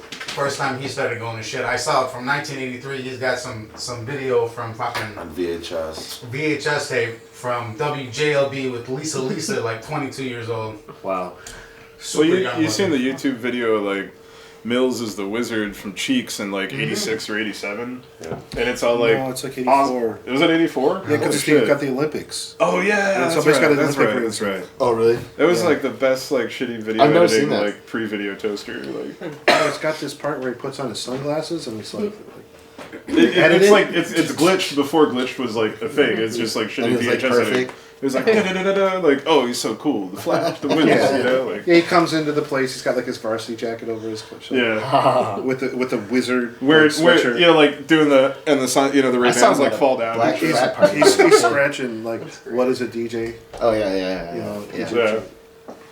Yeah, I saw him at a black high school fraternity party when I was in high school in East Lansing. In Lansing, it was Crazy Kaz, and the Wizard came up and played. I saw him and I was like, wow. You know, and I grew up in Detroit, and then I heard him on the radio, and then I see him in person. I'm like, fuck. You know, he was before he was Jeff Mills. You know, that shit was crazy, man. So what year would that be? Probably like 90. Wow. 89, 90. I was a kid, man. I was like, Yeah, so, but 14. that's the end of him being the wizard, I think. I don't I know. think so. I think that's when he moved to New York, right? Yeah, I think it's like 92. 91, 92. Yeah, he went so to this New was York like before. Yeah. And that's his first like big residency. Yeah. You know. They Yeah, get that's when him he got out of Detroit, right? Yeah, I think he goes from that, and then I don't think he comes back to Detroit. I think he goes to Chicago. Go I to think, Berlin, you know, right? come to think of Oh, it, I went to Chicago. I have that That's archive right. of all the Wizard mixes from JLB and whatnot. And I think the latest one that we have is like August of 1990. I don't think we have anything from 91. I remember or hearing him play Cocaine Sex by Renegade Soundwave. On WTLB.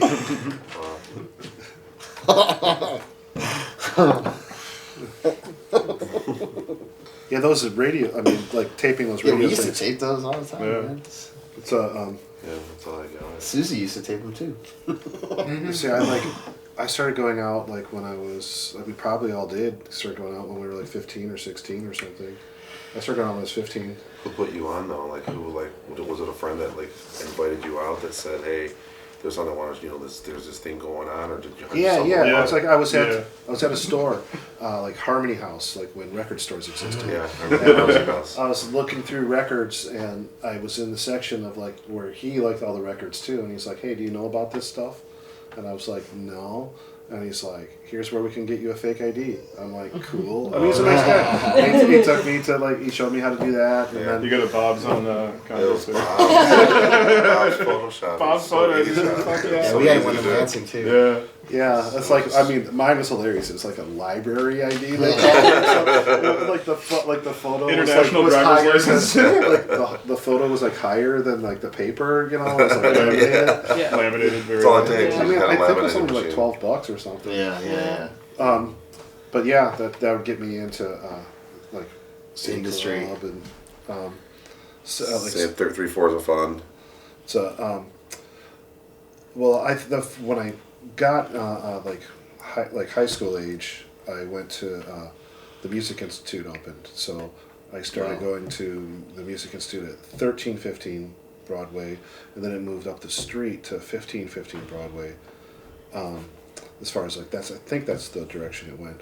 But I started going to those, and those like, I mean, if you went on Friday night, it was like nobody there, and you go on Saturday, and it like I think because like Friday was Chez de Mire, and then like Saturday was like the and a lot of other people on Fridays, but like Saturday was the Derek Main. Alton, Derek, and Yeah, it was like, and you could tell the difference. It's like I didn't know much about DJs then, but I could tell the difference from who was DJing. You could always tell when it was Derek May because it got like, I don't know, intense. this like I just like at the time I felt it psychotic. Because it was so high energy, but like now that I like not like looking back at it from where I'm at now, I can see what it was. Is like his combination of like Juan Atkins and then Chicago.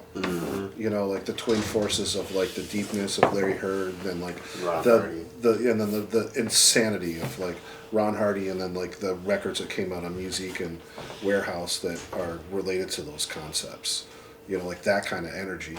So it was like I got to see this, and it was like people dressed like Native Tongue. Like if anybody remembers that. Yeah. Oh yeah. Proto backpack hip hop. Oh yeah.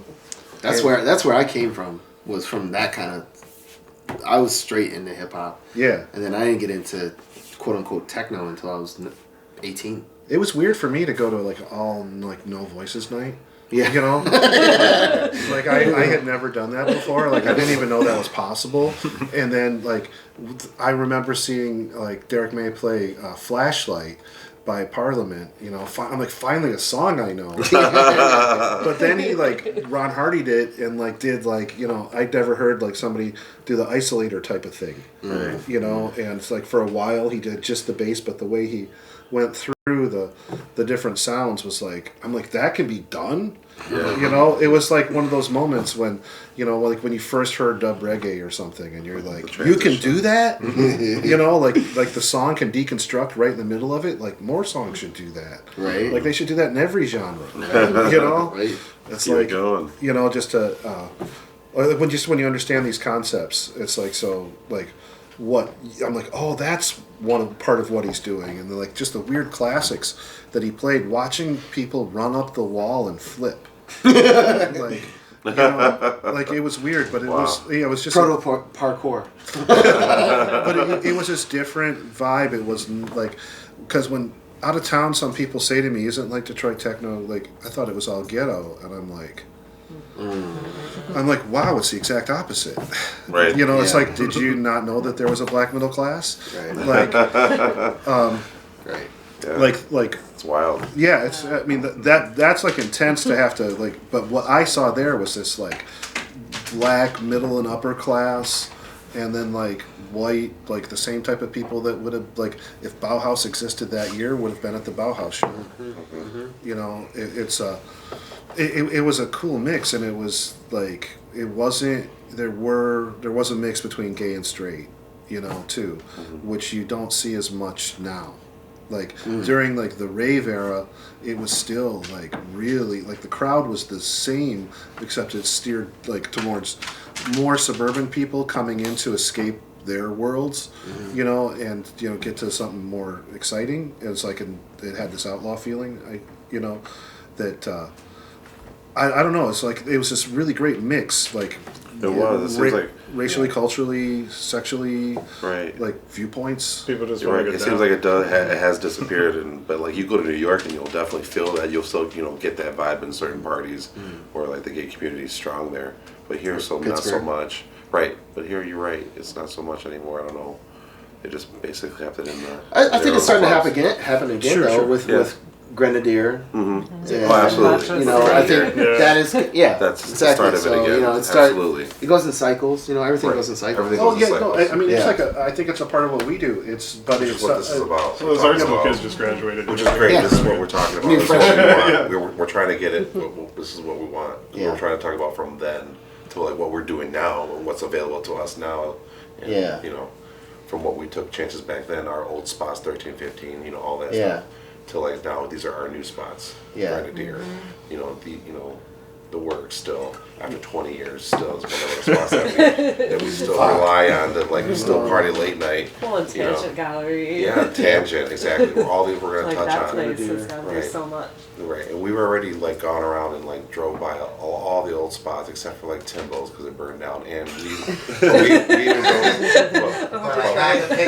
got the pictures that we're gonna like zoom in and like focus out, and when we talk about it, Ken burns that mug, you know. Yeah, if you know anybody who works at ABC 7, they're being real pricks about calling up and trying to get, because they busted Adriel. He had a party at 1515 that they busted in 1995. Yeah. And they went in with cameras. And somewhere in there's a tape that they shot of a party in 1995 that doesn't exist on the internet. Wow. The only way to get it, and I asked it, there was a dude on the phone, and I'm like, can I get in there? Lazy and they're who do I talk to to go pay? They're like, man, they're not going to look for it. So, like, I need to know somebody there that Channel I can 7? Drive and physically go in their archives and dig through there and try to find the ABC 7? Right. Yeah, because I only know people at 2 and 4. I don't know anybody at 7. It's all like the old folks. Yeah. Fox 2. Daniel might know somebody. Right. Yeah. Fox 2 has the Crave the Rave one. Yeah. That did the most damage. Yeah, that did. Right? I guess. No, the one that... Yeah. Yeah, they already did... Yeah, the one where they shut down the house on Joseph Campo. That was all over the news for a minute. I'm trying to remember that one. It was the drum and bass party that like me and Scotty V and Andy and Jim were playing. Yeah. I was on the way there, and we stopped at Linda G's place to like drink a beer and take a piss really quick. And while we were there, we got a call from somebody at the party like, "Don't show up. There's sheriffs here with buses putting everybody in zip ties. Like, everybody's getting arrested." So we're like, all right, cool. Thanks for the heads up. Fuck it. We'll like drink the rest of this beer and then go get some Cody's. We go get some Cody's, and like on the 11 o'clock news, as we're like eating Cody's, they show like the screenshot of the website of D-Love with the flyer for the party and like like 3 tall letters across the news, and I'm like, oh fuck. Oh my god. Oh boy. You know, it's funny. Like you were talking about when you started to get into it. You started at quite a young age. For me, like I was always into hip hop, but you know, growing up in Detroit, like, and then moving to Lansing, it was I kind of, you know, when I was 14, it kind of got shifted. So like I would go to parties, you know, a lot of these fraternity parties, and you know, I would see a Jeff Mills, or I would see a Crazy Kaz, or some of these other guys, and they would do that same kind of mixing. But it wasn't until a friend of mine decided to take me to the underground techno party at the Monty House in East Lansing, and yeah, like to me, my perception of techno was, even though growing up hearing Mills and everything on the radio, to me, and hearing Juan and stuff growing up, we just thought it was just regular music. You know, there was no like separation of it. There was no difference between that and. It's not until I went to college I Fat even found Boys, out that yeah. it was like actually that it was unique to you grew up here. Right. You had to grow up in the 313 area code. Yeah. Like, but this is back when that existed. You had to grow up in that, in what that was to even know, you know, like, I mean, I'm like we know all the same like Depeche Mode songs, but like you don't know Time Space Transmat. Right. It's like, That's and weird. you're not correcting me, but that's not correct your battle line. It's kind of analogous to like living out of state for the first time and like, okay, cool, we're going to this Halloween party. Hey, what are you guys doing for Devil's Night? What the fuck is that? Yeah, so it's like, you know, I went to this Monty House party and I was like, and I was completely blown away, because my perception, my concept of techno or whatever, or what electronic music was, unfortunately at the time I thought was Lords of Acid, and I did not want to hear anything like that, because I thought it was, at that point in time, thought it was super far removed. You know, I was wearing Timberland boots, had long hair, you know, Right. sagging Jabot jeans and stuff. Yeah. Z Cavariccis. Yeah, no, never wore those. But yeah, it was like when I went and then I saw Twans and Tim Baker, and it just That's for me too. it just hit me right then and there, and seeing everybody dancing. Yeah, that was good. Versus like you go into hip hop shows, and this is when it started. People started to stop dancing at hip hop shows. So seeing people dancing and getting down was really, you know, that dynamic kick too was just Very overwhelmed me, and that day, the day before, I bought my first sampler, then Sonic EPS 16 Plus, and I was going to make hip hop, and I bought it because the RZA had it, you know, and that was like the sampler to get, and the next day I'm trying to make really bad techno. Which you can do with an EPS 16 just fine. Yes. No, wait a minute. When you saw Jeff Mills play, he got a sampler with him? No. I saw him DJ. Yeah. But when I saw like In his production. yeah, like I bought the Ensoniq because RZA was doing that, and I was obsessed with Wu-Tang at the time because it just came out, you know, and I heard Premier had used this sampler, and I heard that, you know, somebody else, I forget, but like you know, it was kind of like the hot sampler, and I bought that, and then literally the next day it was just like I'm trying to make this weird mesh between hip hop and what I thought was techno, and it was terrible, but I just kept with it. I was like, this is really bad. I'm gonna keep doing it. I want to make a living out of it. Do you still have those tracks? Like, I have. They're all on floppies upstairs. Dude, we gotta bust out the Kevin, I got shoe the boxes. Kevin Reynolds unintentional hip hop stage. Oh god. Oh man, that'd be great. I'd love to hear Oh it. god. Yeah. But you know, if you listen to some of the music today, like some of these younger kids, like say like a Jay Daniels or whatever, they are kind of crossing those two genres into something unique and new, you know. I don't know. It's just. Well, they are, I think that people. I think everybody's realizing that like John it's was just bullshit. easier to get shit to sound good and like chunky and grimy if you just use old shitty gear. Yeah. And that's why we used it in the first place, because it was old and shitty and cheap. coming back out with them full-fledged. Well, yeah, like techno made with the like outcast Japanese like instruments that like We're meant to replace a fucking lounge act. it was like voted like 303 manual voted hardest to read. Manual 202 sequencer voted hardest to program. Right? Like, Yeah, they think you it's know, smaller. and they seem like junk, and I mean they were from a whole other part of the 80s, and Yeah. then like how even like because there's Detroit Techno, which we like would be like Derek May and Juan Atkins, Kevin Saunderson, Yeah. like Suburban Night, like Eddie Folks, like Blake Baxter, Blake. like this like late 80s thing or mid to late 80s thing, Mid, yeah. but then Underground Resistance and then Plus 8 happened, and then I think that techno goes forward from there, and like the line that is Detroit Techno is like Starts branching. like it's something else. It becomes many other things. Like it's part of the launch of IDM music even. Yeah, like when Derek and them went over to the UK on the first tour, they System planted the 7. seeds for a bunch of shit that ended up becoming, Tresor and Birmingham scene, like everything, Derek May's rhythm programming, I think, like made like it affects Aphex Twin, Black Dog. Yeah. Used to like, call Transmit all the time. It's obvious he's got some songs that actually sound like they were Transmat demos that he released formally. Like on the Philosophy of Art and Machine one, he's got a real Transmat one. But it's of course probably because Kirk Giorgio is such a Transmat freak. Or Detroit freak, but it's like so that's like an aspect of Detroit Techno that I think is like it's like super important. But like and then like Carl Craig and like Kenny Larkin to an extent, and like some other producers that really actually experience raves and then make music about that, or like do Detroit Techno with that in it. And like to me that's really magic. But then Detroit Techno has its path that I don't know like how thriving it is right now, and like because it felt like sometime towards the end of the 90s it's like that just became something that just replicated itself and wasn't innovating, and then all the freshness went into house. And then now like the Detroit house thing that was so revolutionary towards the end of the 90s and through the 2000s has rehashed old shit too. Well, has become something else altogether. There's many different paths. So like, all, like the I mean, at this point, how different the four members of Three Chairs are from each other.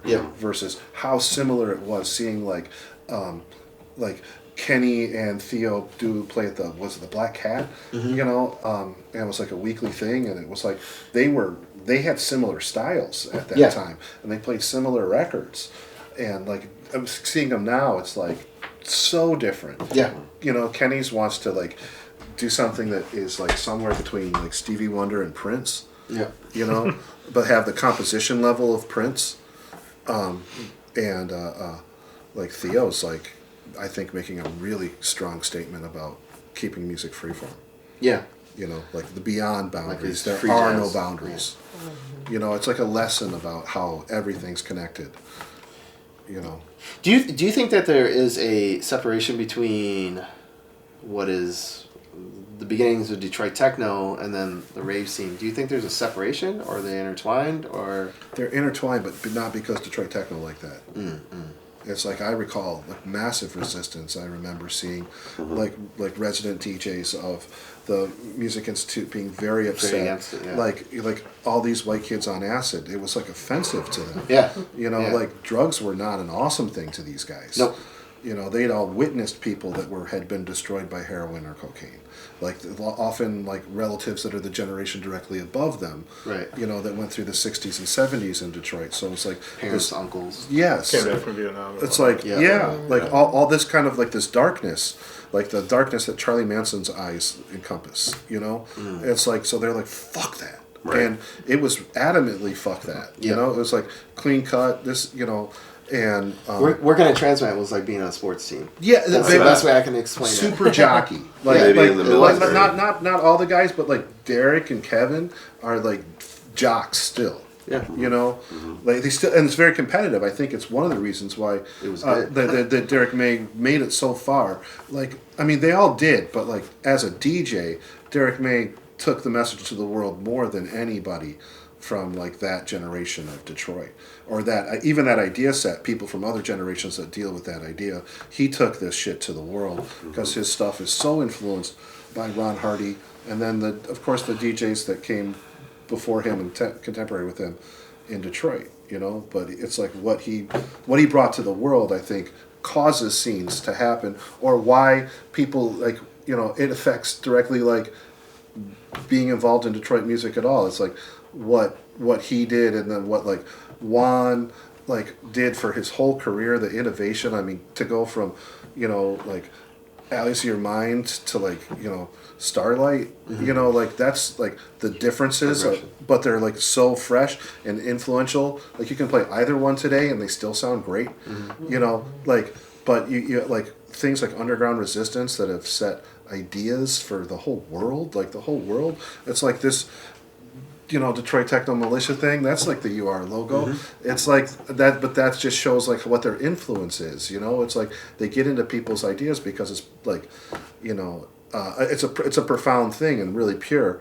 And then Plus 8 gets cut out, but Plus 8's a huge part of Detroit Techno. Like I saw on your top 10 records of influential for you, you had Sheet 1 on there. Yeah, absolutely. You know, and it's like, I remember the parties that caused that. Like I remember when the Detroit scene bonded to like how that happened. Like they've become a lot of different. For me, things it was the since. jukebox at Bilbo's in East Lansing. It's like a lot of people from the like what makes like movement happen or work. To, you know, to like come from this, you know, come from like what like this magic moment of plastic products parties where like the scene really gelled and was like, we actually are doing something new. Yeah. And it was fresh, and like the parties, you couldn't miss a party. You know, you'd plan. Yeah, that was like a huge. You know, like oh, I'm sorry, I can't make your wedding. Yeah. Yeah, that's what it was No, like. there Yeah. was like a 2-year period where I went every weekend to Detroit to go to a party. And if you didn't go, you were like in massive depression. Yeah. You know, I remember there was times. FOMO beyond FOMO. Yeah, like, you know, I was going to college out in Arizona, and I would come back, and if I couldn't go to those parties when I was at home, oh man, I was in the basement crying and shit. No, it was like that. It was like no, I can't stay in with you. It's like, yeah, I haven't seen you in forever, but no, I can't. It's like there's like a revolution happening. Yeah, that's what it felt like. It wasn't. It's not like now where it's like, oh, I have to go out and check out this person. Shake I know, babies and kiss hands. You know, it's couldn't wait for the next like one. it's like it's actually like your life. It was new. It was so fresh. It was I different. felt like a revolution was happening. There's a social revolution. It felt like it, you for didn't sure. want to miss out on it. No. Like the difference between like 6 months from each other in the scene would be so radical. Oh, yeah. Like a part where you could play with this one really tacky kind of music, then that's gone, that's faded out. Something cool's happened,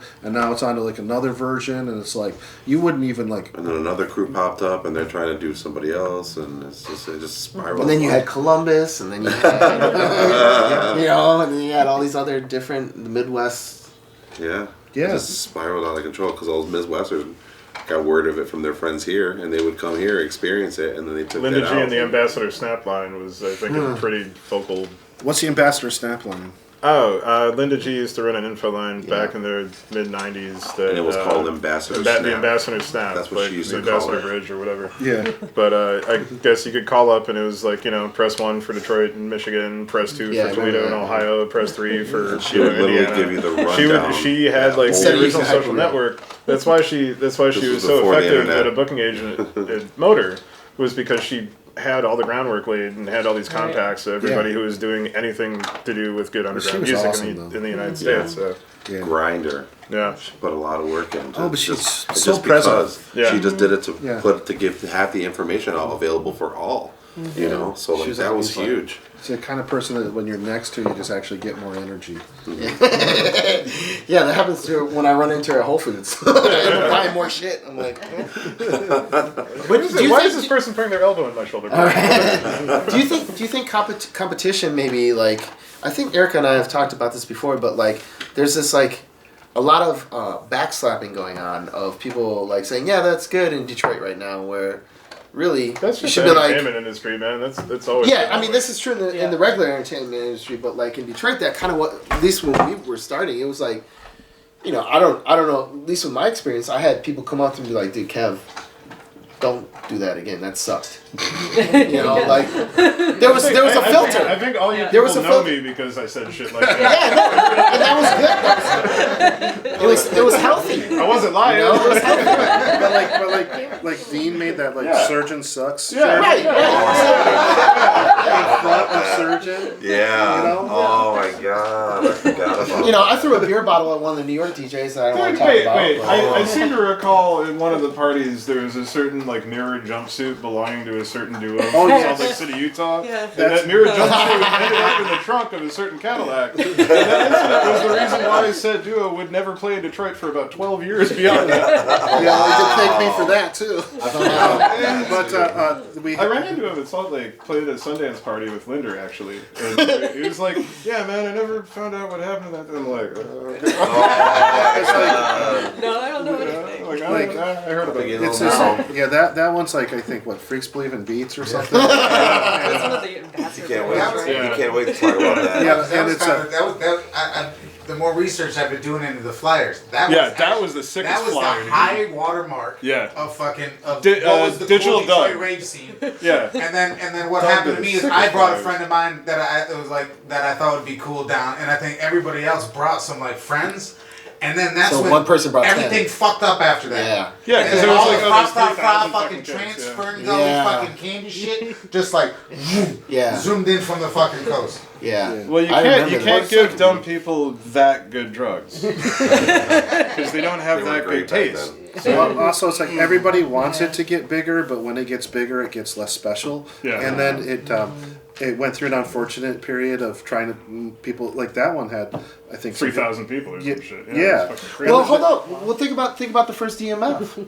Yeah. That shit was humongous, I and couldn't I don't believe know how about many you, people- but It wasn't everybody a million was. people. I was in awe. I had that I feeling. was in looking my heart. around to my No, friends like, I look, can't you know believe how this is packed it going was on when they right ran now. the numbers at 60,000, okay? You cannot physically I mean, fit so it was a a lot million of people in No, our you probably plaza fit for 3 days. 43,000 in there. Right. So But- even that jammed out over 3 days is like 150 tops. I you know? witnessed the first like the DEMF, the year 2000 DEMF. Yeah. Yeah. And that shit was magic. It was. It was. So It's like- that was huge. It's That was. That was I kind of So started. I it- think that kind of maybe started the whole festival Yeah. thing for the Yeah. whole country. yeah. You know, Yeah. that's where people were like, "We should throw." That was an festivals. affirmation, you're right? That's exactly what it was. But it's it would take a lot to keep the kind of curation that made Keep that going. made Yeah. that magic happen. Yeah. When you're asking to repeat magic, Yeah. you know, it's like you can do something of quality and you know again and again, but when something's magic, it's unduplicatable. So I don't As know. it should like, be, like- right? But like Yeah. festivals are festivals. That's a Yeah. different experience. But like raves got bigger, more like it's like a going from Now being it's like not just a party; it's an event. yeah, it's like Yeah. like a band playing a small club. You know, they're playing on like a stage. There's no seats or anything. Then like at the point where they're playing stadiums that NFL's like currently uses. Yeah. That's You crazy. know, like that, like, and I believe that the raves were just naturally going towards like this kind of stadium feel and it's like this mass feel because a cultural revolution that you felt in the beginning of the '90s had definitely happened. You know, and so it's Yeah. like But now it's becoming But it was mainstream, and for a everybody's different genre, a different everybody age can just group. walk into it. You know. Right. so like they wanted hip hop to be a part of it and like no disrespect on hip hop, you know, but I did see Ghostface Killah at Black Cat. Oh, Kevin yeah. Saunderson's in one room. They're doing their We were thing. just in the- talking about that too. You know, and he says on the microphone, "This one goes out to all the out there with the pacifiers in their mouths." Wow. Yeah, that the two never really gelled in like No. you know like Was that the Eminem show? even like how Dell No, that was in even like when Studio Dell did his 95. thing here Okay, you what's know that? when Dell the fucking Homo sapien you know it's just Dude, it never, the only reason I always thought it messed up the vibe in my opinion. When did Wait, that? sorry, It's like well, having Snoop Dogg at Was that the first party? But it shifts where your ego's at. Edit that. yeah take that out because I got a job to do you know.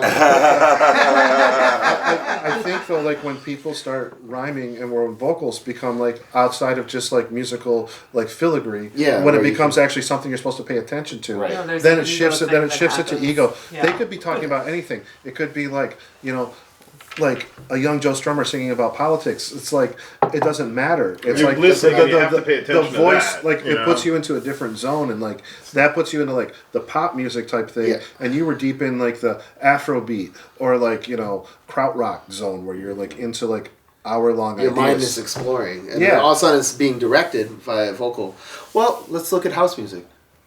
There's a lot of vocal in house music, and is that? Well, I guess it does get directed that way too. The only But time you hear a story in house music is when somebody's dropping Sweet Pussy Polly you're acapella. right. You're right. Yeah, that is Straight up. that is the Right. most It's drama not you that actually kind of get. storytelling. Right. Right. Everything else is just phrases. Some of it. Yeah. The only time you hear like a full story in house music is when somebody's running a Sweet Pussy Polly in acapella. Or it's a And you're gospel like, house again. track. Yeah, but fuck that I shit. get deep in the shelter. Or like Yeah. somebody guilt tripping you or something, whatever. It's like Yeah. a different Where's thing. my child? I know. Like, Well, that's like a funny story. That's like a funny club story. That's like a joke on what the police would do at the music box. So then what do you call the Martin Luther they- King track? That's an anthem in house music. Yeah, But that's more like a speech. so that's actually like an early mashup by Evil Eddie Richards. Oh, good. Like he did I that never knew himself. that. Yeah, he Wow. put that over there. Wow. But see, like something like that is considered a classic house track. But it really doesn't have like, Well, it's just a Martin it's Luther just a King. speech, I of mean, course. there's speeches. There's There's disco poems. songs. It's more like, I mean, from like disco to house. It's like that's the first major abstraction of like the idea. But the idea that disco is like techno is just like another like abstraction on that. It's like it's abstracting house. Right. It's like a moment of somebody who played like techno is from a portion, like a half an hour, 45 minutes at best, of like an 8-hour set by a DJ who played disco, proto house, and even industrial and whatever. Yeah, everything. It's just a moment of the night. And then but every just like there's a million religions based on like one paragraph in the Bible, like all misinterpreting it or whatever, or imagining what happens between this and this. It's like techno is like, I mean, there's a million subgenres now. It's gone a lot of different directions.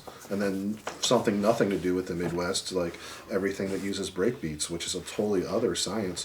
Which Detroit, Shit, we're using samplers with this shit? well, they would use samplers, but for their own phrases. Yeah. It's Yeah. like, or somebody like Carl Craig's case, other people's Carl drums. sampler. He was a genius at that. He did it before Moody Man, Yep. where he actually innovated the like whatever he sampled sounded better. But I think that Liaison. also comes from like how people would freak say like. Let No Man Put Us Under by First Choice, like just that as like a disco song among itself, and then chopped up into all the different ways we heard it. Like everybody samples that. Yeah. Everybody has Everybody. everybody has a version that like to me it's like when I hear it, it's like it's disco, and like depends on the crowd you're with if it's a disco song or if it's a house song. Because a lot of people perceive it as house because of how many parts of house that is. If Jeff Mills is playing it on 45-7 in between two banging fucking techno records, is it disco or is it house at that moment? Yeah, at that point it's techno. Yeah. Yeah. Like that's like Good point. yet another face it can take. True that. Yeah. Yeah. Thanks. There you go. Alright. Sure. Rest your Right there. right there. This is great stuff. What is house? What is techno? Mike Clark was telling me about. He started talking about the journalist. I don't think he knew who the journalist was, and we we're trying to identify who the journalist was that fucked up the distinction between house and techno. From what I read, I think it was Accelerator magazine. How so? Right? No, because at some point, somebody decided that Detroit Techno was one specific thing. There was the one record that came on the 88. Yes. Yeah, Detroit, techno the music. Techno, Yeah. right? No, there was a compilation, and Yeah. what that was Juan.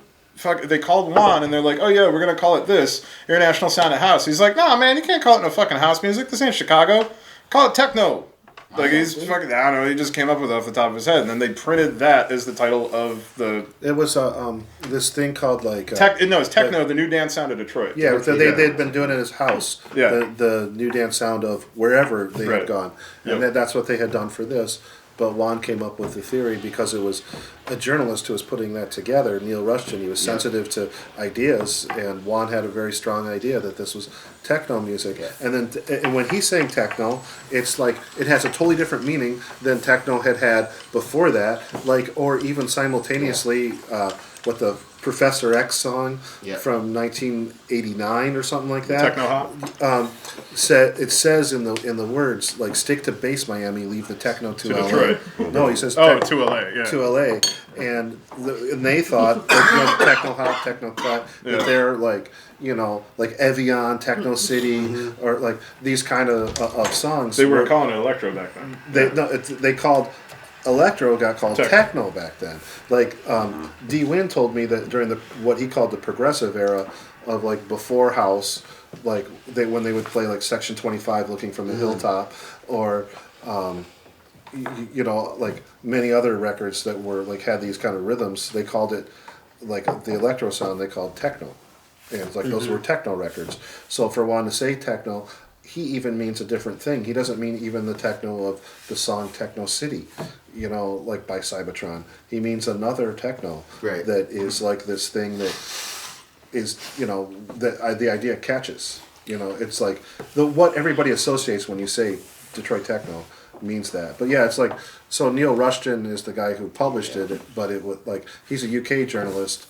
But it was that compilation where they finally called it techno. Yeah. Yeah, it's interesting how the labels get tossed around like that. Like it's hard to define music. I think. I mean, third Transmat record, House Groove, Make You Move. Right. Exactly. Exactly. So, and I know for a fact that Derek hated that word techno. Like I know that he was completely against it. High-tech soul. Right. But it's like, I remember when I first started working at Transmat too, one of the things that I was, eager kid, out of college, and I was working part-time at record time at Roseville, and I pulled some records for Derek because he was going to come. He's like, Kevin, pull me some records. So I pulled some records, and I'm like, okay, I made a techno pile. Nailed it. I made a techno pile and a house pile. I'm not going to get into impersonations. But I made these two piles. I was a kid. I was 1999, and I still saw a distinction between the two types of music. And then I say, okay, when Derek comes down, I'm like, here, this is techno pile. He's like, what the fuck you mean house or techno? Like, just give me the good records, man. Exactly. And then it just... It like a straight up light bulb went off in my head at that moment, and I was just like, okay, now I get it, Yeah, it's like Claude Young describes it as like party music. Yeah. Sure. Sure. It's party music. It's Detroit party music, which he means this kind of thing that whatever year you experience it in, you're gonna have a different name for it. Yeah. But the time, like here in like Rock Lobster or like well, but in the context of that, you're usually hearing Rock Lobster over Cybertron Clear, but still next to like they all say Devo, or like your production shows too, because you hit like techno and then you go right into electro, but it's like both of them are so different, but they're so danceable. They're so party like. To me, it's all the same thing. It's like it's all just different faces, different masks on the same idea, and it's you could take it more new wave. You could take it like more like soulful. You could do it like in any direction, but it's this like continuum. Sure. It's like I don't know, but this Detroit continuum, which I just think is built upon the 100 or 200 years of people living in Detroit and it being a bunch of people who wouldn't like inherently get along in that current state of America, but they're like forced to work together, and there's not enough different places to go out to, that if they want to do anything more than get drunk, they have to go to a dance event that has other cultures there. Yeah. So then the music here becomes like a perfect blend of what it takes to get everybody off. Mm-hmm. And then that makes this really universal music. And then that's here for like, at least since the jazz age. So by the time it gets to techno and house, it's like, I mean, you get like how many DJs from Detroit created like subgenres just with their power that are still like, you know, like people still identify these different people. I mean, there's a DJ who never even mixed that's a part of the Detroit Techno story, the Mojo.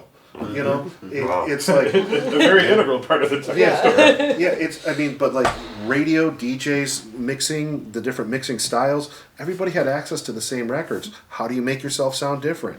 That's like where you get to the point of like a ghetto tech jock, you know, because they have to like, they have the same 35 records or 135 records as like every other bass guy.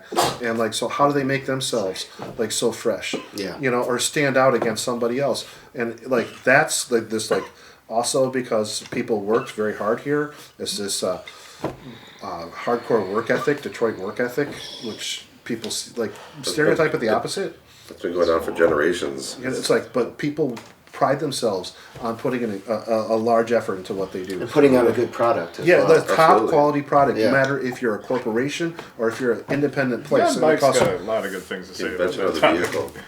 You know, but like, it's so like, there's all that, but it's like, just look at the amount of Detroit people that have created these like pathways. Our city's built on with warehouses left and right. You know, our city's just one big warehouse. Basically. It's like why it was necessary for this to happen the way that it did. Yeah, like, absolutely. For us to go into these like kind of like fuck you kind of thing, because like, I mean, even like by the time we're doing it, it's already been like, you know, it's already the ruins of a previous civilization. Yeah, yeah, You know, post-industrial capitalism, yeah. You know, it's like we were like the children in an era like of World War II is dead. Like Vietnam had already killed the dream of war. My dad lost his job at the plant at River Rouge. You know, he used to put swing engines into the Mustangs. Oh wow! And he slipped and fell, and that was it. And they kicked him out because he was communist sympathizer. And you know, I saw in my family, I saw the end of, you know, the factory life, yeah. And to my dad went into politics, my mom went into medicine, and I went into music. So it's like, you know, it was interesting to watch. I mean, I saw it firsthand. Like it was done, and then we go to dance, and you know, fast forward 15 years, 10 years, whatever. We're dancing in a warehouse that they used to make automobiles in. Yeah. That's kind of fucking crazy, you know, when you think about it. It's kind of, I mean, it still gives me goosebumps when you think about it. Like, you know, Detroit Techno is built on like this, the future. Yeah. The future, you know. Yeah. It's like, I'm like, future? It's like Your parents were promised the future of the Jetsons. We were promised the future of Blade Runner. And by God, Yeah, Blade Runner would be nice if like the future's that are being offered right now. The future of That's true, Barbara though, Atwood. but at least we had the soundtrack. To Like, but sample. current, like in the next 8 years, it's the Handmaid's Tale. Yeah, everything was space. Everything was alien. Everything was like future, like he said. You know, even like the culture, like where it would like with our fashion. Even the flyers, like Dean would touch on with a lot of the robots and like the Japan. Animation. I don't think All there's that anybody stuff that's was, involved in this music from our generation that isn't a fan of science fiction. No, that absolutely. I can't think of anybody that's like, oh fuck, I hate that shit. No. Maybe You know, Q. even the casual Star Trek watcher. Right. You know, like No, it's like yeah, right. no, it's about the future, and like he says, like the Jetsons kind of future, with that Kraftwerk references to like, Like, oh, a microwave oven in every kitchen. yeah, it's like Even like basically our, it's our like whole generation, like the whole Stranger Things series that came out, just that whole intro with that synth lines. You know, it's so No, amazing. dude, we got strange days. No, the book was. You know, I'm just saying, just in general, it's just And better days. It's evolved for so much. Yeah, the risks and stuff that we took were just what the memories that we created today. Like you said, I can't believe it. Yeah, you it was, know? who's got their Better Days membership card? the risk that we took. That like who would like how did Dean think about this? The building I'm going to throw a party in, and like I'm going to like it's powered or I'm going to get it powered. You know somehow. Like, do you know any of that shit? Like how that even like took like System 1. Yeah, it's just like System kind of 1 for network me. of I don't know. Like contacts we and talked about all. Freaks and Beats, but System 1 for me. Well, that was like my first real like ultra mega. There used to be a lot Oh more my god, shady this is like there's a warehouse shit. owners in There's like Detroit. 2,000 people here. Frankie Bones is killing it on the main stage. Dan Bell's killing it upstairs. Terry Mullen's next. Green Velvet's next. I can't see shit. It's just smoke everywhere. You know what I mean? Like that was like some of the. I'll never forget that in my whole life. Like that for me. That was at the warehouse, I want to say. Or Lansing was a lot different. It was house parties. There was a Right. lot of house parties, and you would have a one-on-one with the artist almost. Like you would like talk to Claude Young, you would talk to Mike Clark. You know, one of my first memories of Mike Clark was him bringing a gun to play in Lansing and put it on. I think it was him and Claude. That's just how. And we taped the whole thing on a VHS. Because you could do 8 hours. You could put on long. On the long playback, whatever the hell it was. Yeah. And you could tape the whole thing. It was but okay like, quality. yeah. So in Lansing, it was all like, because it would be fraternity houses or just somebody's house. And it was more, it was different. That's what And then you go to Rocker was Detroit, It's really we would cool. go down to Detroit, woo, and you'd be like, holy shit, there's a lot of people like us that are into this shit too, But then once you left that party, it was like you couldn't go to a bar like on a Thursday, Friday, Saturday like you can here at TV bar and like Yeah, just you couldn't go to interact with bars. people There was that a like. really bar. This is like I would TV, grab onto like- someone like- at 1 out of 100 that liked remotely Yeah. electronic music, be like, I like you. I mean, before Motor, it wasn't even in normal bars. Right. It's Right. like industry Right. had tried, Tried. and then there was like Yeah. the 3/4 of Fun thing, Uh-huh. and with the The Burns, Burns room. Room. Yeah. With Hawk like and Billy Bob. yeah, with Billy Bob and Huck up there, and that had real stuff like in a club. But and industry tried, but like I saw to bring it back to Derek May, I saw him warm up or be the DJ for Renegade Soundwave at Industry. Wow. I saw like Cybersonic perform at Industry, and they did a fake version. They did like a 1-minute version of "Smells Like Teen Spirit," where they had like Dan Bell had it in the like S1000, and like, they're doing the 909 beat and like jumping up and down. And where's the video of that? You can find them with that doing it in Texas, like online. No way. Yeah, Wow. it's like was when they toured with Cybersonic and Moby. They did that on that tour. But so I saw like Moby there, and like I think Aphex Twin played it, Industry, and I was part of that one tour with Orbital. And, Yeah, that was the one everybody was bitching about Moby because Moby was the only one that was like lip syncing and like playing from DATs. yeah, he lip synced for a while. Yeah. I guess it's like I saw him a couple times, and he would have this. At twice I saw him, and he did this like imitation or where he's yelling at the sound guy. Yeah. There's like no sound guy. It's like turn on my monitors. Why would you turn on my? It was like his routine was to make Turn my headphones up. Yeah, it was like totally make this like trying to make it punk or something. But I mean, God, there's great parts about rave, but there sure were like a lot of bad parts. Like a really bad performance, or like you'd have to sit through one or two really bad DJs to get to what really mattered. Yeah. And sometimes actually, if you Yeah. reviewed the tape, it wouldn't be as good as what you experienced. But the mass illusion that you guys all experienced was really awesome. Yeah. And real. Yeah, I remember Marat used to say that thing where he wouldn't let anybody tape him because he was like, this is the moment. Right. I don't want people to have a recording of it because when we listen to it later, it might sound like crap. So, yeah, it's Well, not a that's contest. true. How do you translate flipping the turntable upside down You and still all that can't shit? translate a room to a tape. Yeah. Yeah. There's a lot. But now the kids' generation now, the boiler room and all this, it's like Yeah. in your face. In And your it- face. You gotta and it's you gotta watch demystified it maybe a There's a bit. documentary called "We Live in Public" Maybe. that you gotta watch. Yeah. Yeah. Oh, I heard about that. Yeah. Yeah. Yeah. What'd you say? Who mystified it? I mean, it's just like nowadays with the internet and everything. That I feel bad for Like boiler room and stuff. the kids. Yeah. The kids these days. The There's still young artists kids. that wear masks like Marshmallow and like I don't Well, know. Yeah, no, but come on, I mean man. the It demystification. was fucking Tisto. Like, come on, dude. Sure. Oh really? Yeah. Oh. But it's like it's like it was kind of like a mystery, back even to like putting a different Dr. Dre label on top of a fucking record to cover it up. The mystery, like it seems like the mystery's gone. Litters cup. Well, there's, I mean, doubles like Flash.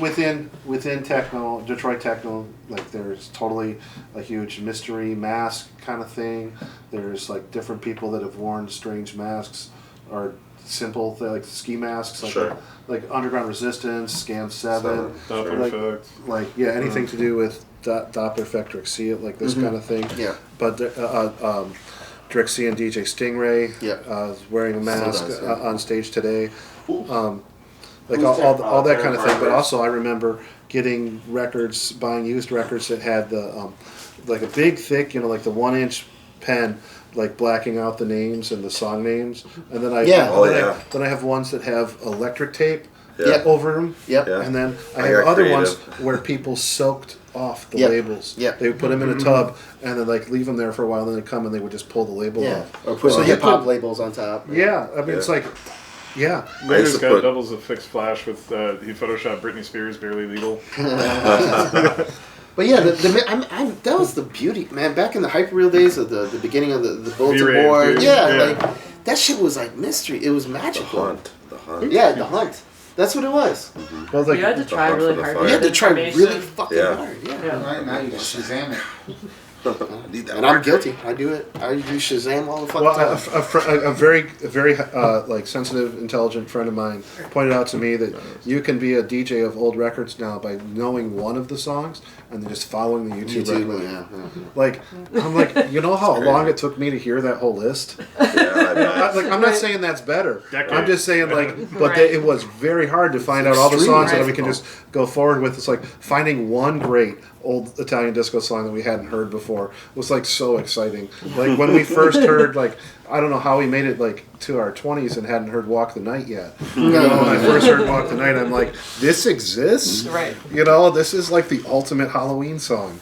You know, it's There's no, the mystery is.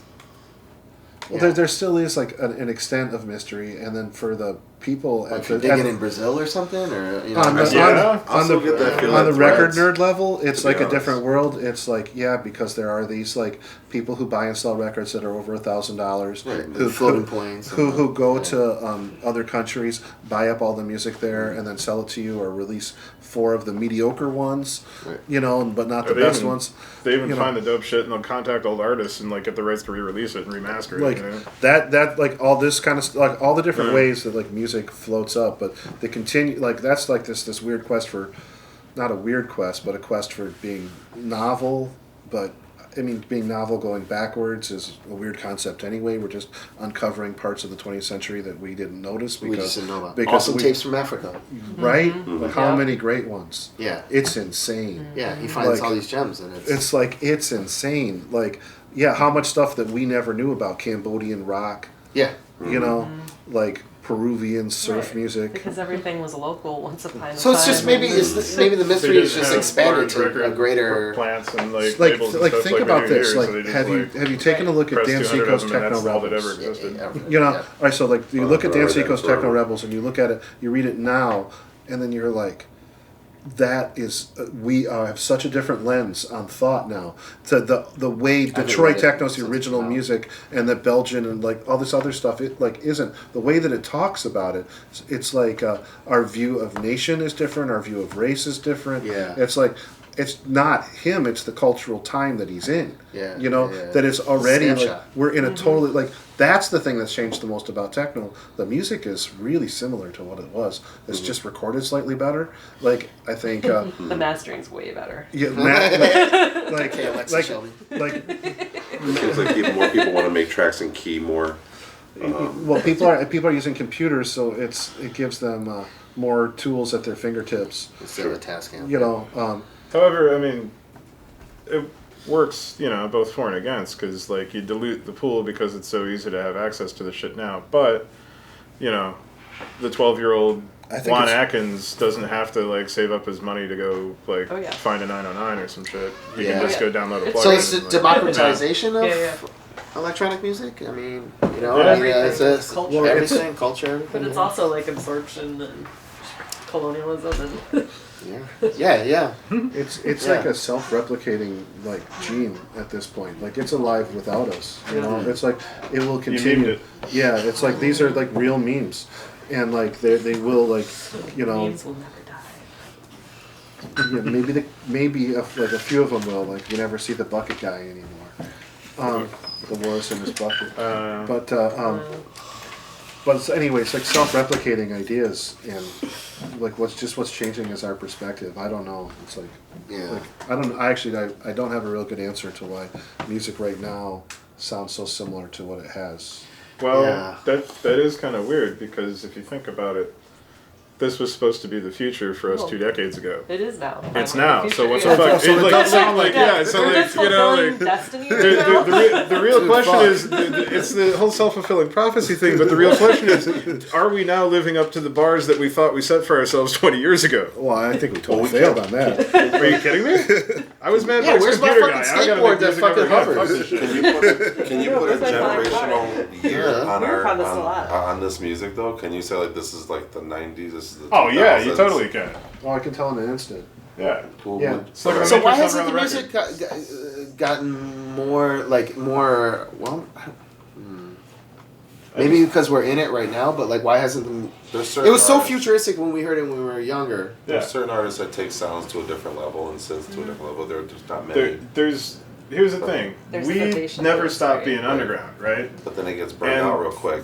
what is above the bar of quality for us being continuously underground gets narrower and narrower as everything else becomes more and more pop and commercial and diluted. Right. Okay? Right. People are, our Well, right. contemporaries are still making dope, innovative, cool shit. It's just that much harder to find it now because everything is that much more developed and shitty. Yeah.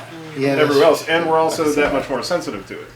But also it's an industry at this point. When when you start up and you're at that point where you're like, how do I do this? And then you look at other things that exist, and it's like, we're in this weird period now where we're still beta testing our technology publicly, and Actually, that only recently started. and then then YouTube how-tos, the whole era of YouTube how-to. There's a YouTube how-to for everything. Yeah. How many people read a Left and manual? right. How many pieces of equipment ship with a manual these days? Right, exactly. Yeah, you get these really crappy word You have to format cards download the that are PDF. totally incomprehensible. Yeah. Like there is one. Yeah, like Just all look the it up or ask a friend. all the new gear I've gotten that has Just- one, I have to download it. Yeah. So it's like I read it on. I've never read the manual to Ableton because I never. It didn't Oh God. You ever read the ridiculous book though? I got it. Yeah. Okay. Yeah, Dennis's book. Yeah. Yeah.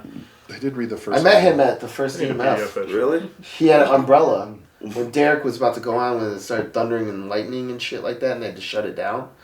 And this guy was with his girl, and he was like, "Hey, do you want to share the umbrella?" And I'm like, "Wow, thanks, man." I didn't really care because it was a magical moment. And here comes the lightning. Yeah, and I'm sharing it with him, and then we started talking. He's like, "Yeah, I'm a composer, blah blah blah."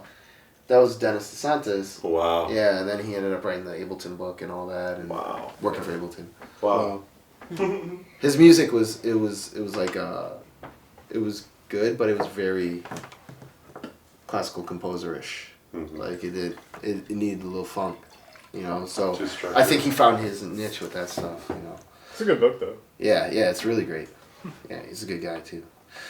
But yeah, I don't know. It's weird. Like I feel like that. I thought we would be a little bit more futuristic at this point in 2017. Mm-hmm. And a lot of things have devolved. It's all this thing of stuff that I think we are totally devolving. It's like on a mass scale, like- actually. Dude, like money ruins shit, and we're old and we got shit to pay for. he just said it's like the singularity that Kurzweil predicts. It's like, dude, make that logarithmic. Make No, it is logarithmic, but we're getting really close to that asymptote. It's I don't know. It's of course I felt it'd be more futuristic. Where's the flying cars? But even is that what futuristic is? It's like you thought Right. things would get more elegant. They're getting more clunky. It's Yeah. like it's all bloatware. It's all bad So I will say Oh my God. the stuff that I'm Like, using to compose seriously. music now, like when I'm using a lot of the Native Instruments machine and all their stuff, and I know you use it too a lot. It's like that does feel kind of futuristic. Mhm. The glowing lights and stuff, not necessarily that, but like the flow and of working. The and way everything integrates together. that It's does just feel that- futuristic in a way for me. That mind blows me. I can Instead of You going can back just to drag a Sonic, sample and it's just like, the oh, whole there it is. idea of getting an idea. it's a lot quickly. faster. Yeah. Yeah. But it's Whereas you with don't use Sonic, those sounds, you transform those sounds to what you like, but you get an idea from it. That's the whole idea of the whole Native Instruments that I get from it. You can get an idea so fast and run with it, and then come out with something completely different. and then you're going with modulars where it's like Right, that's but a pass And now now you have No, it's not. It's, do you have a modular patch? past. It's just like I actually consider it is based on previous ideas, but this is Reactor. like Future Dieter- architecture. Like this is like Dieter Dofer's like take on it, like the Eurorack standard, and then it's all the best shit of like the last like 200 years, like in this machine. Just It's one machine? Like no, you build it yourself. Oh, It's wow, like, even better. It's custom. It's like you get like one piece at a time, and like whatever Good way your to go, bro. imagination is. Yeah, it's a good or way. you to can even design and build your own. You know. Yeah, like there's so many different ways, you know. So it makes it a little bit more open ended. And for me, I started with Ableton at version 1.01b. Jesus. And then I was sponsored by version 1.5, and like I can remember like when they added MIDI in like what was it 3 or 4? Yeah. Like in 4. I think I talked to you at Motor about that. I was like, And then the I don't know if I MIDI was use no simple enough to computer to use make no around, like, 7. techno. Yeah, it was like 7 was when I could use it seriously Yeah. for MIDI, I think, yeah. And like I remember like you know having to get a dongle for Logic. You know, like, but making music with computers since like the 90s, and it was, you know, I started with Sound Designer 2. Oh wow! Which is like, you know, like you like editing with that was like a playlist. Yeah. You know, like we would like I'd be doing the edit, and to make sure that it was right, Carlos would be mixing a record in that we knew was tightly clocked. You know, so that like we're like, oh no, this one's got to move in time. So we'd have to figure out where to make it right, because you didn't have a grid then. Yeah. Couldn't play 2 tunes over each other in the computer. It was, you know, so I went through all that, and then, you know, like did live shows with Ableton and DJ'd with Ableton, and like I feel like it's not exciting for me to approach Ableton anymore. I totally understand it, and it's like that got. I mean, I'm sure there's other parts, like you could be like some nerdy aspect of it that I don't know, but I know how to make the music I like. There you go. And it's like in a lot of different ways. So I'm just, it doesn't inspire me, and I really like tone. Like I hear it, but I feel it, and then like that affects my emotions, and like that feeling of like this primal relation to it, I only get from analog equipment, and it has to be analog. And there's a lot of people like that. Of course, I love bass, and like so I have things that can produce lots of bass, but so you can tone shape it. The modular lets you like think about it however you want to think about it. But for me, I've created what I always wished I had, but I can touch it. You know, that's awesome. The one thing that I always had a That's question always about the feel, the modular organic guys. feel of touching, making. Yeah, and then you can rewire how it's Pads. connecting.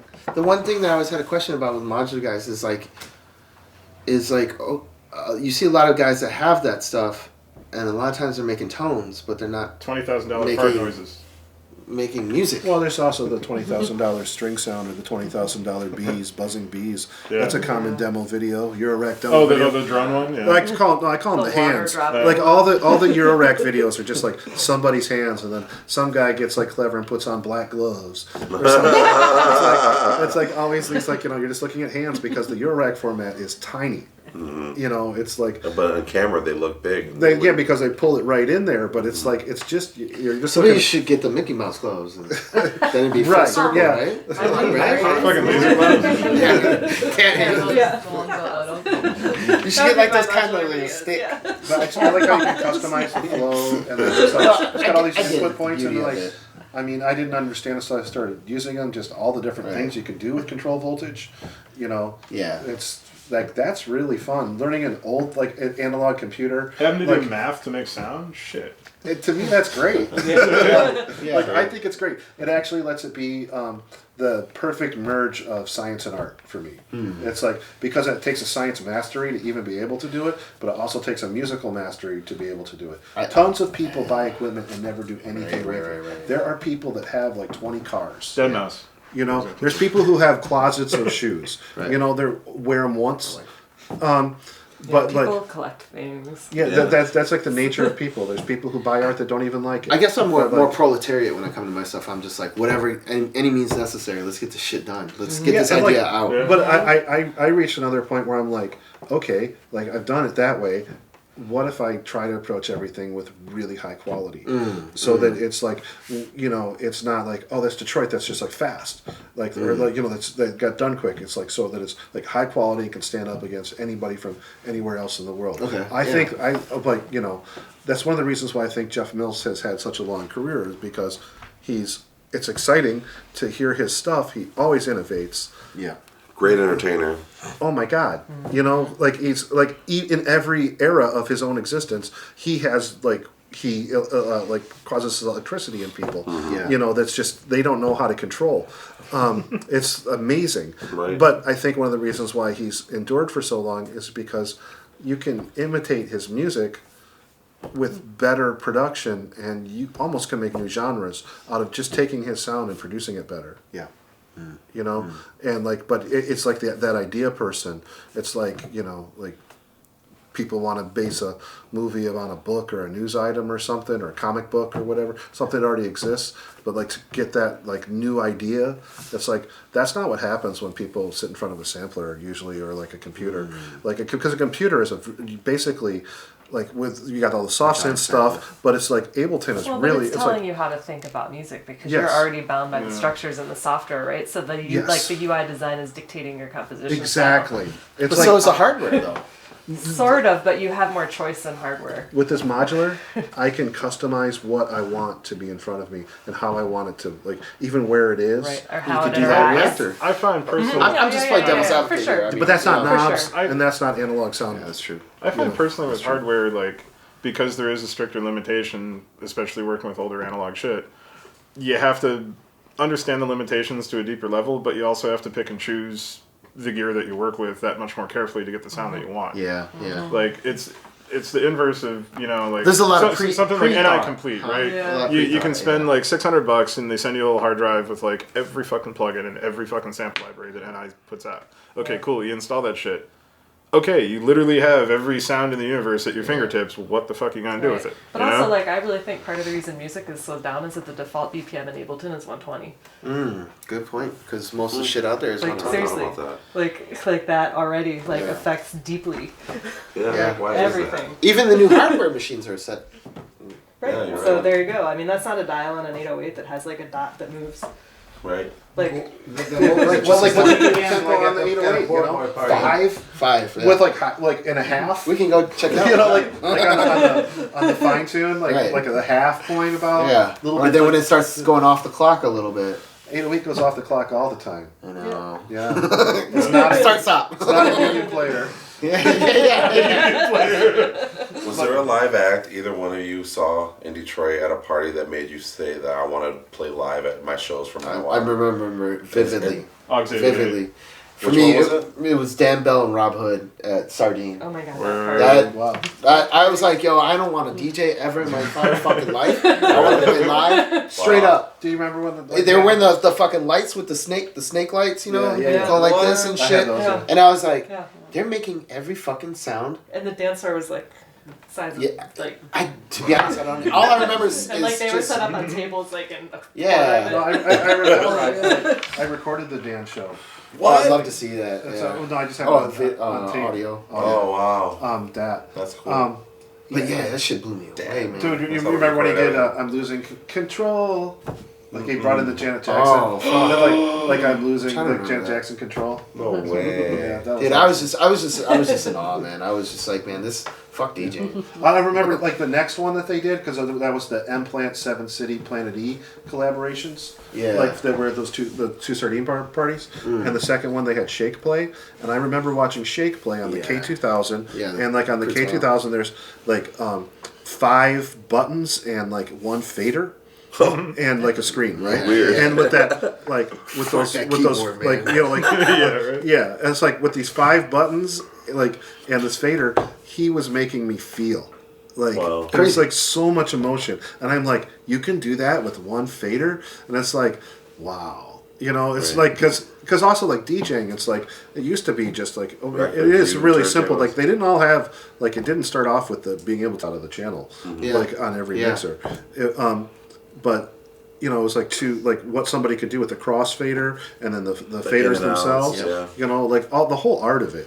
But it's just how much somebody can make you feel off of 2 records. It isn't logical. You could be beating on a tin can as long that's as the that concept shit's of the not, third you put record. your soul into it. It doesn't. Well, it's beyond the third record. Hopefully. You know, it's like not Yeah. just the mixing of two empty things together to make like one larger empty thing. Yeah. You know, multi-layered empty thing. It's like the actual like continuum, like the like, you know, usually we think in like really short time periods. You know, so to have an idea that goes on for over 10 minutes is pretty crazy. You know? Or like hearing a DJ, like you're going to hear multiple 45-minute parts, you know, in their thing. And like that brings out like that long form music experience brings out a lot. People say the kick drum's didactic, but really it's like you could do it all without the kick drum. It's just like what keeps the meter. Yeah, you know, like it's weird, like because like you know, what would somebody who lived through the jazz era feel? You know, you're fucking crazy, dude. Yeah, you know. Yeah. Like, do you mostly play out live now? Like, would you prefer to like DJ live now, like over anything? The best experience I get from performance at an event is live. Like I've seen ERIKA. She DJs still. She'll play like DJs vinyl. I enjoy DJing with Ableton. It allows me to put different things together, and I'm not where I'm not locked in by tempo. The pitch shifting aspect of it. It's like how easy that is to take. To mesh different eras together. Crazy. Like however I feel like at the moment, and I have so much material in there that I could take it in any direction I feel like, depending on what's in front of me. It's like, like at best I think of like the first two things I'll play like on the way to the event or something, but I never. It's like not rehearsed at all. It's just like entirely improvisational based on how I'm feeling, you know. And you can just take it in all these different ways, and like. What you can do as a DJ versus what you can do as a live thing is totally different. It's like the live high is great, but like the DJ thing is like this totally other thing. It's like a longer thought form. It's amazing. See, I've never DJed, so I don't know. It's like when it takes a long time to master it because the whole approach is so different than live, and you have to get these energy flows and how to like work that. It's like what you can naturally do with your equipment or your music ideas. It's like to do that with other people's music and then take them somewhere where they feel something, but like let them like lose themselves too. You know, it's a totally other thing, and it feels great. It's much easier than live performance. It's like a million times Oh my easier. god, I'm like, I got some thumb drives and headphones, or else like, oh, I need 4 cars to come get me at the airport. How you doing on battery time? Okay. You know what it blew me away about Ableton though is like when I first started using it, because I was against using it for so long. Does anyone smoke here? Oh, not cigarettes. No cigarettes. I was gonna say we could. The red light's out on your GoPro. I don't know if that means it's not working. It died probably. Piece of shit. Stupid camera. I left the other battery on the thing because it's got okay. Fuck. That's alright. So let's try like talk more about, I don't know. It's like 8:30. 8:30? Yeah, I was gonna try to wrap this up by 9 the latest. Okay. So let's try to like talk a little bit more about like the parties, like System, Dean, Wrist, like maybe like you could say like what your first live who you first saw live that made you want to play live, that was good stuff. You know, just stuff like that, like some of your craziest memories. Like I remember someone shit their pants at a party because it was just like, this is awesome. And I was like, I shit my pants. Wait, are you asking for a friend? Did anybody here go to Gabe's diaper party? What? Oh my god! What? Gabe had a diaper. Not the pajama party with Laurent Gagne. No, the one with like there was supposed to be like the girls' night out party where everybody was. Yeah, never mind. What? I didn't get the invite. But yeah, Dean crashed it, I think, and like everybody just wanted to wear diapers and get Susie used to be the bag lady for all the poor boy parties, right? The money girl. Yeah. The sober money girl. Oh my I'd god. be out on the dance floor with like $20,000. No one knows. Just having a good time. Completely. That's awesome. Unsuspecting. That's good though. Yeah, I think I'm ready for another one of those too myself, actually. Wait a minute, you were like the safe, or you were like moving, like you were the safe Well, yourself? Brian was the one that trusted me with the money because I didn't get fucked up back then. So I was the one that, yeah. Oh, excuse me. Well, at the Freaks Believe in Beats party, You did a tissue? that was a time period where Dean Major had he requested to be our manager, so we tried having him manage us because he was like right. Sounds like a great idea. Like, it was like just for Midwestern shows, and like it was just like his excuse to be able to do the contract and to fuck with people, and like so it was entertaining. And this was like this party with Gabe, who like System and what Dean and Gabe were natural foils. They used to be partners, but way long ago. But foils. Yeah. Like like the subtle differences were everything to me. Yeah. So for that, that's like one of the few events that he was our like manager for, and he also was looking out for like. Was he looking out for like Spacelings and bass heads? Yeah. That's how that Alvin show. Adriel was my manager once. Keyword once. Yeah. Oh my god. So we're playing that party. That's when Rotators are DJ and stuff, and we see the event filling up. That's a whole other story. Was Rotator your DJ at the first festival when you guys played? Yes. So I thought that guy looks like Godfather. No, Godfather. Godfather is the one at the DEMF. Okay. I'm sorry. Yeah. DEMF's 2000. Nobody's talked to Rotator in decades. The last time I saw Rotator was like in 2008. He came to our Halloween. No shit. Yeah, wow. I have an Oslo picture. Yeah. And I just feel terrible about that. It's like he got the classic Detroit urban situations. Mm-hmm. So at this Freaks Believe in Beats thing, it's like you could see all the people coming in. Party was getting really crazy. This is at like underneath the Detroit Bridge, the Ambassador Bridge, and there was this stage on crappy gravel. It's like some place where you'd put semi trucks. So it's like you're kind of hanging out in a truck stop parking lot. Loading docks. And they need to be louder. Oh shit. It's okay. So you could just see all the people coming in. The crowd was getting great. The everything was going over really well, and and then you could just tell something weird was going on. And Dean asked to get us paid. Like as per the signed contract. I still have the signed contract. Yes. Oh, I'd love to see that. The Freaks Believe in Beats contract. It's and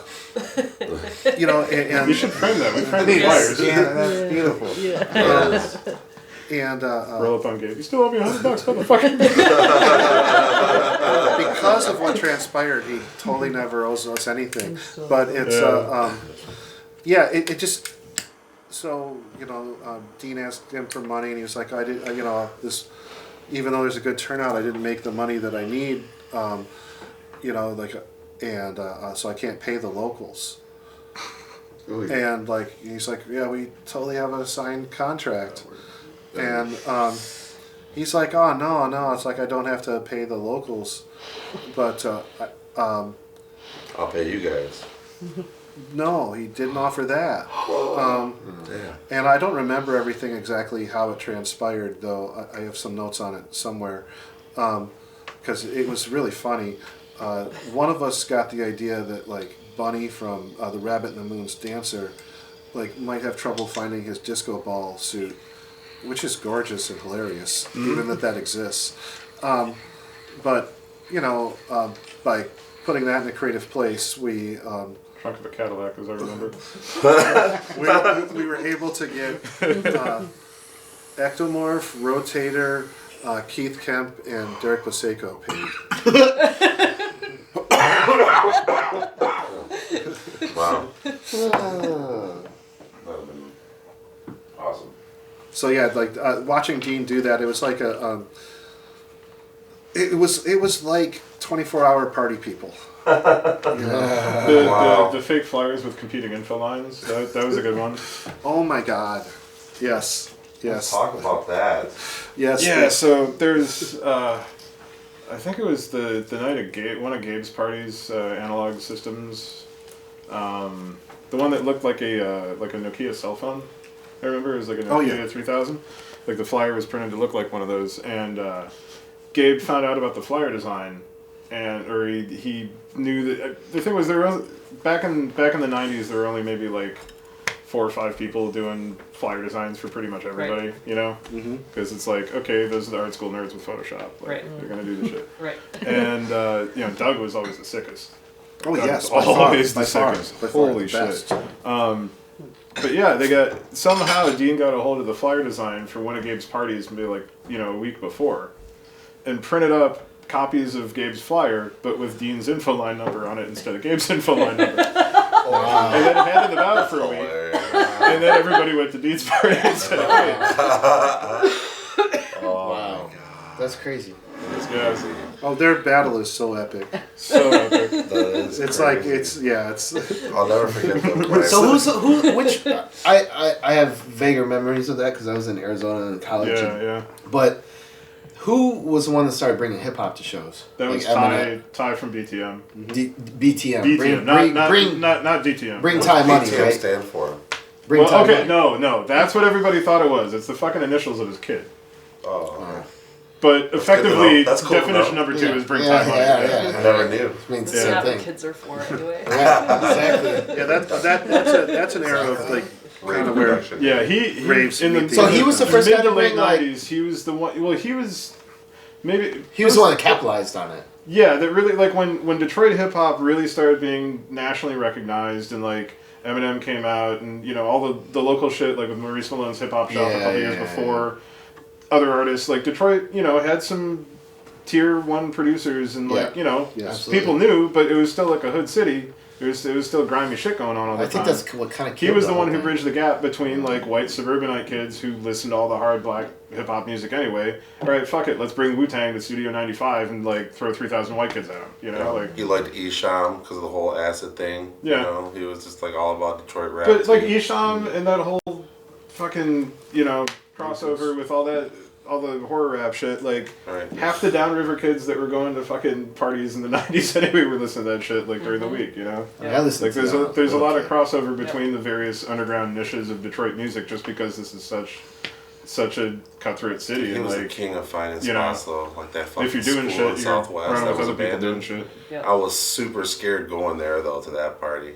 Which one? That one that he had at that school in Southwest Detroit. I'm not sure where it was. It was a hall, wasn't it? It was in the cafeteria part. Yeah. You had to go downstairs or something like to the cafeteria. Yeah. I think that's where like Billy Converse played.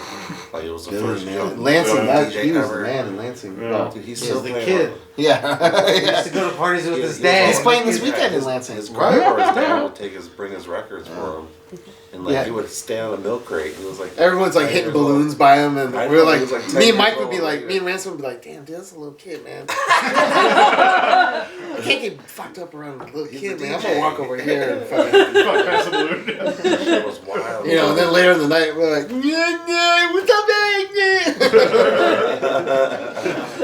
Chewing my face off. He probably had no idea what was, that you guys were doing anything. No, not at all. Probably not I mean, he was at all. only 13. I mean, come on, you don't know anything when you you're don't know 13. anything. Didn't affect him the rest of his life. He actually turned out good, eh? Yeah, turned out real good. He's still playing. Yeah, Yeah. we're actually having him up here in April to play with Carlos. Yeah, resident advisor, bro. Oh shit. Wow. Yeah, he's sick. Wow. Like, Yeah, he's been in the game for a while. But And I'm he's sure super technical mixing, and he's doing, just like this intense techno. Yeah, Right. intense techno. That's And a lot of people don't Gets play it intense. There's like this moodier, gothier way they play. This is like he's Izzy. Izzy is intense too. Yes, it's just punk or like this in your face. And Billy whatever. grew up watching Izzy, so it makes total fucking sense. Oh, there you go. Whatever up to 7. Oh, wow. Oh yeah, man. Wow. I haven't seen him since '99, 2000. Another thing that we wanted to capture in the documentary was how us and others, why we chose to stay here, and like other friends like Servito and Plazleco and other people left And like, Detroit's a great place to be from. Not a good place to be at. Not necessarily a good place to be at. like, So we that all, Don was. we all, I we said- all could have had, we all had the opportunity and still do and could have, I'm sure, to move or go I did. wherever, right? But you know, I'm just saying, here we are. You know, like, is there a reason? Other states don't Is there, have income like, tax. Sorry. I know the reason I stay here. For you personally? For me, because I grew up in the city of Detroit, and then went to high school away, and then came back, and I was just like, I don't know, I feel normal here. Yeah, me too. And I mean, there was a real quick moment before I bought this house that I almost moved to Berlin. That's what I'm talking about. And but you did it. That's crazy. Well, you know, it's kind of. I wanna say it was 100% my That's a big decision, move. but it was more of a. The bank gave me the fucking loan for the house. You know, like it was right before the crash, so they were giving everybody and their mama a loan. You know. Right. But no, seriously, I mean, I could have. I almost walked away from this house because it went down to fucking 35,000 at one point. Mm-hmm. Right after I bought it, I'm like, why am I here? Let me go move to Berlin. Dude, thank God I probably would have And jumped that's off. Susie, and you know, everything turned out great. You know, but yeah, for me, it's like I need to be here. Like it's home for me. Mm-hmm. Yeah. That's it. It's something in the water for sure. That's why I drink this Mexican water. That's why Flint wishes they still had it. Detroit. There was a thing I was watching about Muscle Shoals, right? Where they had these crazy white dudes, and everybody in the documentary reckons it was the river. That there was a magic quality in the water, and that literally it was in the water. And that's why Muscle Shoals was the way it was. They reckoned back from when there were Native Americans there that it would always been this musical place. There's energy. In this Is there? What is it about Detroit? Is it the cold ass weather? No, it's the struggle. That's It's the fact that everything here is fucked to the point where it's a pain enough in the ass that you have to really fucking be choosy about what you're trying to do. And just feels it's right. going to be a hassle no matter which way it is. So you got to grind. Yeah, if you wanted to get a gallon of milk back in the day, like it was a pain in the motherfucking ass. You got to cross it, you know? motherfucker. Yeah, no, I mean it's just now it's getting different, but yeah. Basic necessities, as we all know, were extremely fucking hard to get. It's really crazy for 2 square miles of downtown. The rest of it's still pretty fucked. Yeah. You still only have like one option. It's like Whole Foods. But it's the world's cheapest Whole Foods. Yeah, it is. For a fact. Yeah, for a fact. I want to see the numbers on that. Are they running that store at a loss? No, they're not. I know. Bet told me. Bet works there. Yeah. Bet told me that and Jimmy told me too, because he works at the one in Rochester and he helped. Yeah. But yeah, in the first so it's his fault. they made their projection, their 10-year projection in their first 6 months. Wow. They didn't expect it to do what it It's did. a hit. Wow. Yeah, I mean, You look at can't the park fucking there. parking lot. Yeah, Yeah, you can't fucking park there. and the produce is subsidized. Yeah. Or it's obviously a thing of greens is $1.50, and you go out to Rochester and it's gonna be or West $6 Bloomfield. or whatever. Yeah, Well, no, that's what I'm saying. Like, how the fuck are they doing that? Well, because without they're the making so much subsidy? profit already, you know. Right. Yeah. But I don't know. Detroit itself has an anarchist spirit. It's like there's it's policed by itself. There's a reason why the MC5 Self-governance. Yeah, it's like the exactly in that kind of spirit. It's like you can see it in the MC5 era, and you can see it in the rave spirit. Like you can see it in it's in elements of the underground today. The jazz. It's like it's like this kind of thing. Something's in this city where it has this like lawless thing, highly intelligent lawless thing, and this body-based super advanced mental music. It's this kind of crazy conundrum, but it's I mean, you can see it in so many different genres for like at least 100 years. And that's amazing. It's very powerful energy here. So there is something here, and like you could have like somebody who never even graduated like middle school, and they'll understand more rhythm types than most people. It's amazing. The videos that Huck posts from the Yeah. kids in the library here and the youth and the Detroit youth that are like better producers or as good as producers or on that level as us as adults. On And they're kids, and I'm sure you've seen it. It's amazing. On a weird tangent, how did you end up getting the building for the first No Way Back party? That was Great question. That one happened because Greg Mudge had made this suggestion that these guys, like he had first turned me on to, hey, why don't you do something at the Bow House? I was going to do something there for Halloween, but I'm not going to, I'm not going to do it now. And so yes, but like annoying, but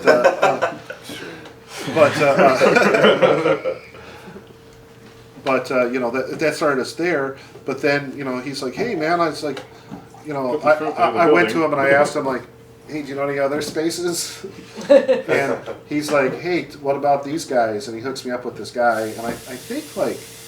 They had bought the building, but they were in the process of renovating it, and they were gonna gut the thing in like they 2 were weeks about anyway. to So they're like, start- "Fuck it, do whatever you want." Yeah. No, they weren't like fuck it, do whatever you want, and they got really upset When about Derek jumped through the wall. about the drywall. Yeah. Yeah, they got really upset about it and wouldn't let me use it for a second time. I did try to do it there again. It was just like such a crazy thing to get It upset rained about through the because it ceiling. rained through the It was ceiling. raining during inside the his party. fucking I was like, wow. guys, we're still cleaning the mud off our records. It was just as we had a great time, Yeah. so we want to use that place. It's not because like your place is good. It's like we had a good Replace all time the there. drywall. Right. Fuck it. Yeah, we're like like if you want $100. Did you guys for fuck up the drywall grass too? on the ceiling? Wait, this was at the Bow House? I did. No.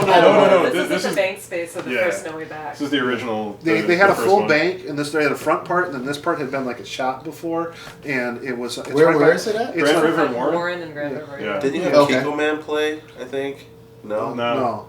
It was always just It was 4. Derek Servito. No. Derek Carlos. Brendan and Patrick. Patrick, yeah. That's the first Servito one. was later. Yeah. So yeah, Servito is on the very next one. Yeah. It's like, but I consider him to be a crucial part of it. That was the first one. We had to bring in a porta-john. Which is like terrible. We had to bring in heaters. Oh my god, we had to bring in a big giant jet heater. The giant. We had to rent that giant van to drag like the heaters and all the kegs around. Yeah. They got really bad advice from a Detroit Detroit guy. like cop guy. Like a Detroit wannabe cop guy. Yeah, not even real cop. Like a fake thug type. Like. Anyway, amazingly for that party, Dean worked the door. Wow. Like he hadn't been in the scene for a long time, and he was just coming back into things, and he wanted to His leg was healed. his leg was healed. He wanted Sorry about that. cop killer bullets. Fuck off, man. He wanted the best. I got him the best. Whoops. It wasn't my fault. He was putting him in a high point. So he actually worked the door. I'd worked the door for him in the past, for different parties he had done to help him out, and so he did that for me, and it was awesome. I think that was a really great way to bring in No Way Back. Yeah. Ryan Allen brought a bag of donuts at like 7 or 8 in the morning or something. It might have been later. It might have been more like 9. Yeah. There were like 15 of us I there or had something. to leave at like 5:30 to go pick up my dad from the airport. Yeah. And I tried to bring him back, but missed he was all like that. tired. And I tried so hard. I feel bummed that I missed so many of these good events during the movement because I'm always fucking. Well, this one happened in December. This was like in February. Was it Did December? December? No, Oh, it it's was like different. late Okay. November, wasn't it? Yeah, it was like It's the in the first. winter. It was Yeah. the very first weekend of December. Yeah. It was like the Yeah. first Saturday of December, which Yeah. is I try to always throw a party with. Didn't you get Thursday. injured at one of them? Well, one of Yes. the ones in Bethany's loft, The I next got a one. freight elevator slammed on my finger. And I had to like leave the party. First I had to talk to cops while I was bleeding down my hand to like talk them out of coming into the party. Yeah. While I had like blood dripping off my elbow. Everything's okay. Like everything's fine, nothing to see here. And then I went to the ER and got some stitches. Wow. Yeah, that was the reason why that one ended early Yeah. at 7 a.m.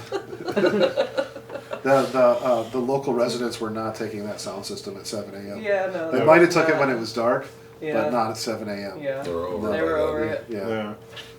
I found that. Was this in the Atlas? Yeah, second floor of the Atlas. Yeah, Bethany's place. And it was. Okay. And there's like an elevator shaft in that room, so I don't know if that made extra resonance or whatever. Oh, it but then, did. And then Yeah.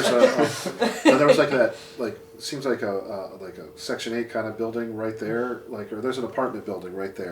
Yeah, it's old folks. Yeah. And it's so it slaps right Section there. You know, I mean, just the sound was like slapping right there. So Yeah, the it back bounced alley off of it, was yeah. just like crazy, like reverberations. So I could see how somebody would be going crazy. Yeah. And I found that the kick drum is not like a good. It doesn't really pacify the masses. Yeah, it's not a good neighbor. Like you have to be into this shit. Yeah, It's just constantly in the door. Yeah, you're like, well, we ignore it. Yeah. Like No, right. you're hearing every single one of them. I'm just like, oh yeah, the compression changed. Yeah. That's a slightly different record Yeah. now.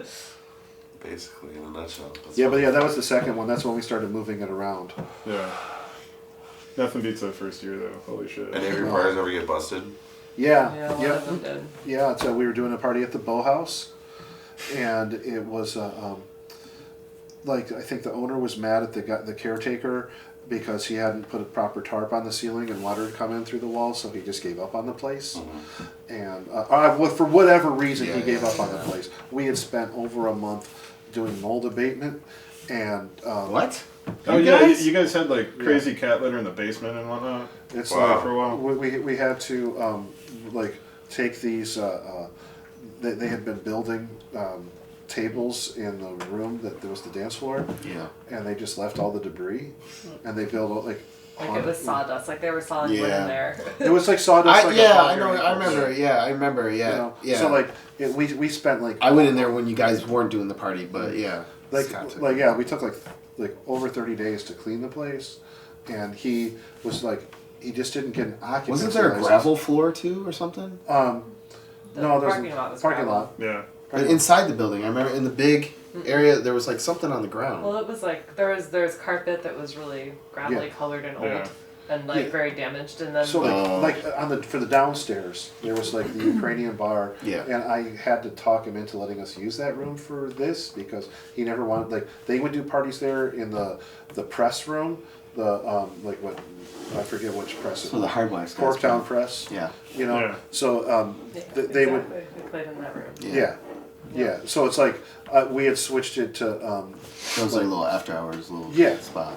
Yeah. Yeah. So it was like that, like to that bar room, and they cut a hole in the wall and changed the room flow, like from the Corktown press room into the Ukrainian like.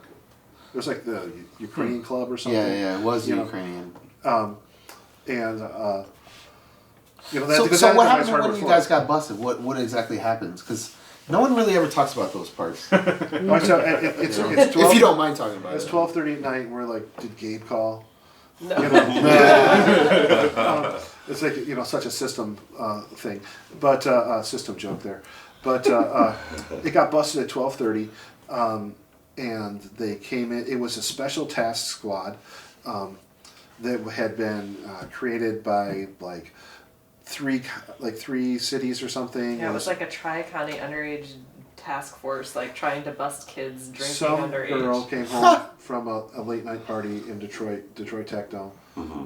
She was Somewhere off Some the of the word, burbs. Yeah. but like somewhere between like the Boulevard and Hart Plaza on off Woodward, and she came home and she said that she had been she was really wasted, and like they noticed that, but then she ended up being pregnant, and she was underage, so her parents were able to create such a fervor that it helped get this because law officers whatever. Right. So it's a special like law officer, like, hey, they have superpower now. Yeah. And then their first Fucking gang squad all over like again. their Right. first Damn big it. bust was like on the Wednesday before Thanksgiving. Like that huge bar night, and it was that place, not Oslo, but the next one up. Blah. No, not Blah. Before Blah. Excess or Is that it? They changed the name. No, so no, many no, no. times. The hip hop club on the corner. Pure Excess. Yeah. Yeah. Yeah. Whatever it's called. Yeah. Excess. Now it's John Varvatos. Where when Abbott used to live on the 5th floor above it. Yes. And we had Magda play and Like we you buy broke $700 jean jacket. broke the window. It's like it had like the terrible like sperm designs on the wall. I don't Yeah. think they Yeah, were yeah, intended yeah, to be yeah, sperm. that's it. Maybe they were, but there was a third floor she that did they get had pregnant. that they let they got the first bust of this task squad was to bust this After hours? Yeah, this Those third up floor, and they were serving. They caught 120 underage people that were drinking. So they were able to ticket all those people, and then just by having Tow one their of cars. those, like just by having one of those people be ticketed, they then can ticket the club, you know. And so that it's like, oh, they're paying for themselves, and like they're really successful. So like, let's empower these guys. And like, they busted our party, and they said, okay, everybody over 21 over here, right? Everybody under 21 over here. Okay. So there's nobody under 21. Like they're like, really? Right. They're like, did you hear us wrong? We said if you're under 21, go over there. Yeah, I remember that. I was there then. And then they were like, anybody with drugs, just drop them off your pocket right now. Just drop them on the ground. Like there'll be no prosecution. Right, like, we're gonna search all of you, and if you have it on the way out, you're in trouble. Yeah, because So we're searching on the way we're out. gonna search you, so just get rid of it now, and it won't be your, personal problem. So you know where this is going. Oh yeah. Like so, they searched nobody, but there was a lot of shit on the ground after everybody left. Yeah. Collected it all. So did you guys get fined? Like what? No, they chose not to fine us because they had an issue with No crack house laws, any weird thing like that? No, because what they found wasn't what they expected.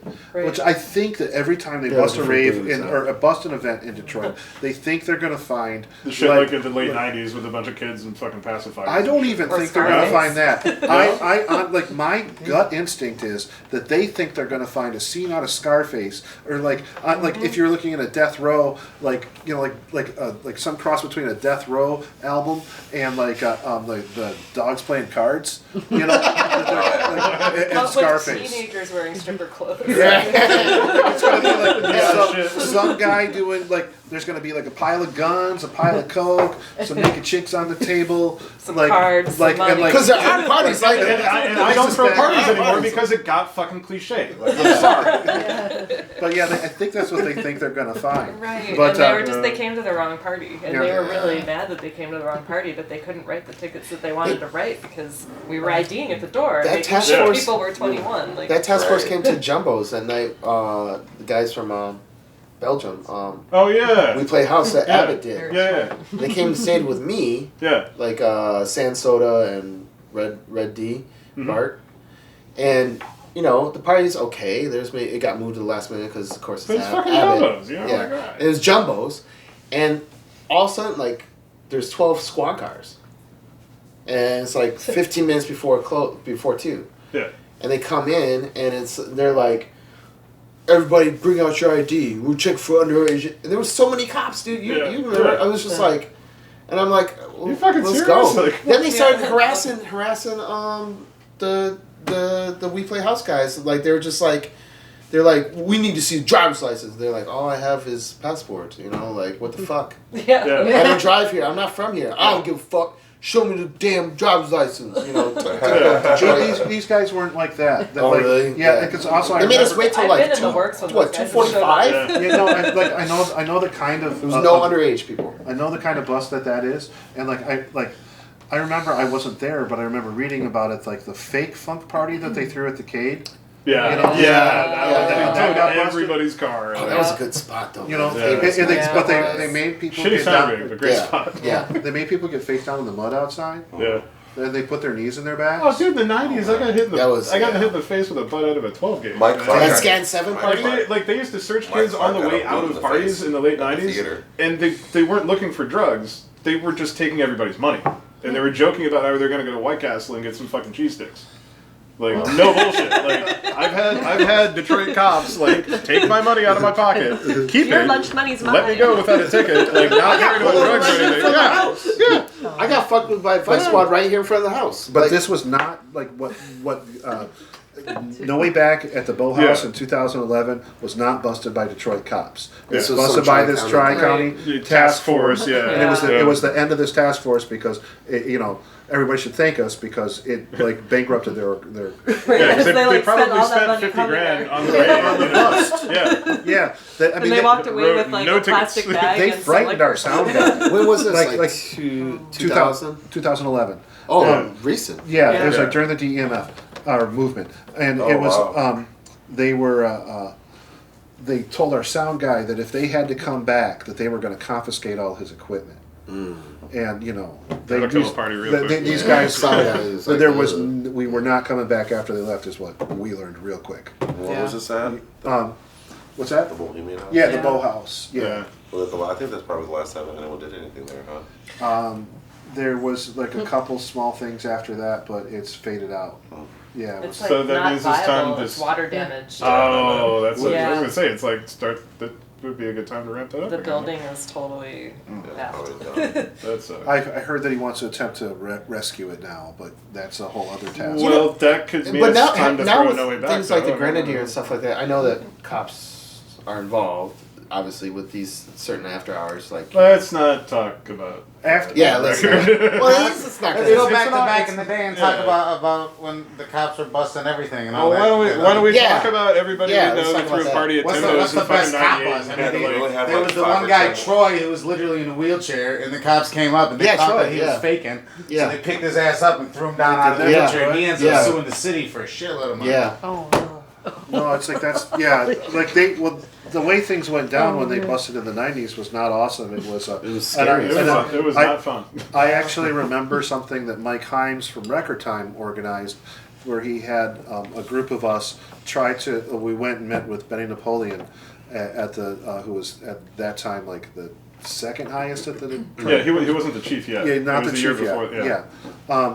So we were meeting with him to explain the culture of what underground music is, like the art of techno, the art of house, whatever, and because they had a massive misunderstanding of what it was. I remember being at a party. I don't know who organized it, but it was off Hastings Street, and it was Minx. I think it was like a Kevin Saunderson organized thing. Like Minx was playing at the time when the party got busted, and it was a multicultural crowd. The police came in and were like, first off, we're shocked that the audience wasn't all white, and then we're like, what kind of music are you listening to? And like Minx is like, good music. And he's like, do you guys got any of that Planet Rock beat? And it's like, she's like, we don't play that. Yeah. When we did our transmit party at Tangent with Jeff Mills and Derek, we had Ken Cockrell come, and because he's a house head. Yeah. And we had him come. He was president of city council at the time. Wow. And that's how we were able to go to 6 in the morning, 7 in the morning. Wow. Because he would just basically tell the captain or whatever, he'd be like, Like, yeah, don't fuck with these guys. Yeah. I was told We're by here. the guy who We're here. did the music box and the warehouse that the way to do it is to throw fundraisers For the policeman's Yeah, we Benevolent did a Association can or drive something. too. for Yeah. senators. Oh, Oh, wow. that too. He said for senators. He got like Local judges as well. he did like like Adlai Stevenson. like a fundraiser for him, and then they were able to stay open in downtown until 7 in the morning. Downtown Chicago. Bunch of kids from the south side coming in. No problems Wow, with the that's police. crazy. Yeah, I mean that's what saved our ass with the Jeff Mills party at the Tangent, because I mean we had 750 paying, and yeah, it was just having Ken Cockrell there, and he was down with the music, and that's Was that the Thanksgiving one? yeah, it was a nightmare. Tryptophan rave. Yeah, tryptophan rave. Turkey tripping. Yeah, we everybody's doing the waddle. We spent It was before ketamine, so- $20,000 building the fucking bar and the DJ booth in that place. And then Derek goes, "We're not gonna have any booze. We're just gonna sell juice." And we just like looked at him like, "So how are we gonna make money I don't know, again?" so you usually make a killing. Wow. We lost our ass. Didn't make fucking dime on that party. But yeah, so they Juice and water.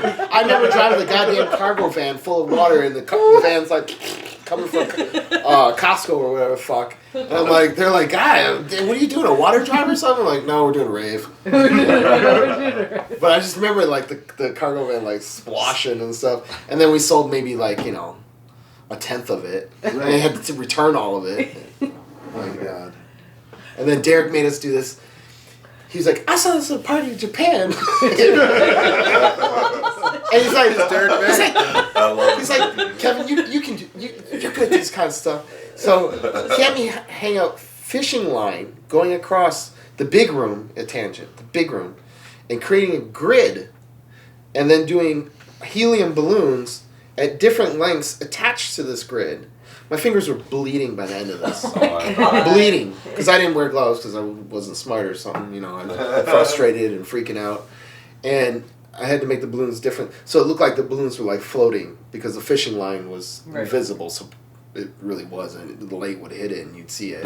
Right. But, you know, it was just like, why the dark, it was invisible. Dude, 3 days of me doing that shit. And I'm just like, why am I doing this? But maybe there's something I don't see, you know, because sometimes working with Derek, it was like, I'm sure. There was a lot of times where I'm like, this is some dumb shit. Like he told, I'll never forget this musically. He told me to leave the DAT machine on overnight because it'll warm up and it'll sound better. I'm like, Derek. Oh my God. Derek, digital, it's bro. a digital machine. It's on or off. And we got in a heated argument. He's like, just trust me on this one. And I'm like, okay. It's your power bill, motherfucker. I A-B'd it. He was right.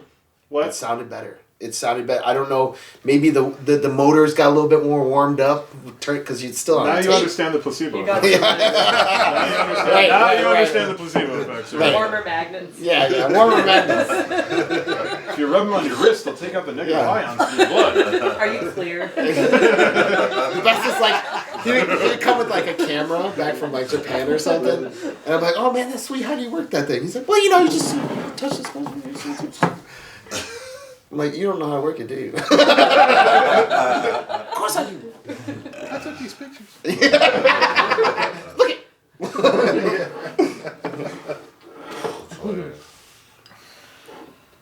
Yeah, so is there any more stuff? There is so much more, but we can always get it another time. Yeah. I mean, this is like a process, you know, we still have like I'd say another year before this would be done. Yeah. This is sort of the goal of what we got. You know, Barkley made his living starting doing this stuff, kind of thing. Yeah. You know that story? I lived in San Francisco and he showed up and was Barkley boring ass Crenshaw and all his friends. You know, they did the free party in the park. How'd they get famous and everybody liked them? Free party in the park. Renaissance. Well, he made that fucking video. Yep, and he made Intellect and then interviewed 50 dudes. Do you remember that? He made that video, like, interviewed a bunch of DJs, everything played from Scratch Pickles to Derek, you know? Yeah. And then, I remember we were shooting pool at 5th Avenue, at Tiger Stadium. And he's like, I got this idea. And we're like, yeah, man, do it, you know? The next thing, I mean, you know, he comes from money, so. But, like, the next thing you know, he's making millions of dollars. Yeah, I don't think it's off the documentary. No, but that was his... He made the documentary. He's like, dude, I can totally do this shit, and that was the catalyst for it. Yeah. I was in one. Like, you were in one. Like, he's like, I have a DVD. I never saw it. Yeah. Where he filmed us. The whole premise. And then kind there of was half of it was like how to. Yeah, it was like a how-to. Yeah. It was kind of like this whole idea came from I just think our story. Like I love documentaries for one, but I just think our story, like from us as teenagers, the risks that we took. The things that we saw, the places that we did them at in the city, you know. I don't know, like that's driving from Milwaukee on acid. Just the Detroit view of Dude, it talking all. about hip hop and Not parties, Europe, dude. not other cities. I gave Just us ODB as gel how we tabs, watch this and then go I had from to take the nothing phone to call when he dominating landed in thing. Brooklyn later. And like we literally watched this go from Took nothing them out. to Was one. We fed him about the Four Bears party when Which one? Ecstasy showed up. Industry. Which one? Right, the first one. No, which one was it? The All Techno show. Oh yeah. Which one? I'll take her at Four Bears. Yeah, way out there in like Rochester. Utica. I played a party there with 24 Ant-Man. Yep. Yeah, it's like, but it was like north of them. M59. Yeah, a little bit. 24 miles. I remember I that. think that was like the I last played party the they Tom threw Newman there. show there. Right, I remember that. So that's me and Gerald's first live show. Hey, stop Shady moving shit in my here. building. That's good stuff. And then a bunch of Apparently, kids in the water. the reason it was acceptable to have it's raves like- there was that the mafia ran the place anyway, and it was all money laundering. Yeah. Wow. So Yeah. the same jar. Yeah, It was that like 4 time times that over Attacker one came in for that, they came and down and did my radio show. Wasn't that Dean's party? Sweet. Yes. Yeah, Dean brought him in, so Dean was hosting him, and they tried to tell him that you should smoke ecstasy.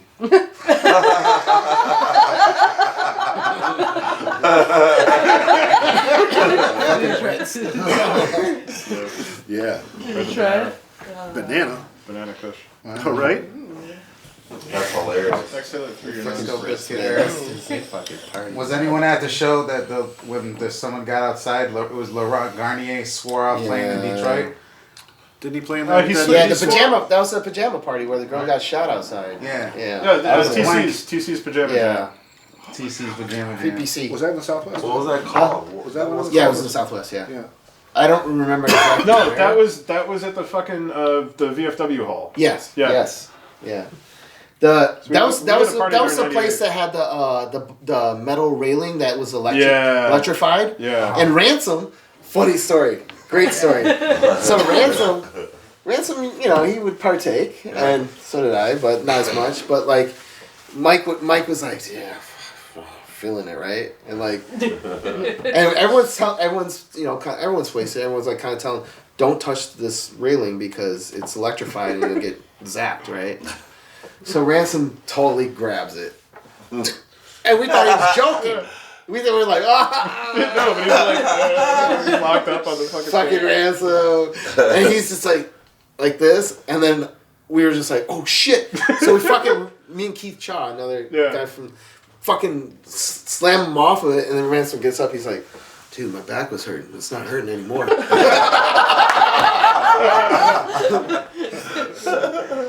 That shit was scary. Oh my gosh. I remember one day me and Seven were leaving one of Scott Havoc's parties. Yeah. At, I think it was at the Chop Shop. And we were like walking down the street to the car. No, this was like, it was a night that they weren't running gas yet. Okay. You know? Like, they never really used to bring the tanks out until like after 2 or 3. Yeah. But we were leaving to go get conies or some shit, and we're walking back to his car, and some dude like pops up from behind the parked cars with a fucking 38. And he's like, run your shit, like, give me your wallets. And I'm just like, alright, what, like, you know, like, there's 2 of us and it's fucking 7. And he looks at this dude, and he's like, looking at the gun, he's like, man, there ain't no fucking bullets in that gun. And I'm just like, dude, like, are you serious? He's like, 7 said that? Yeah, he fucking looks at the guy and just says that shit. And I'm like, he's like, I could have one at the top.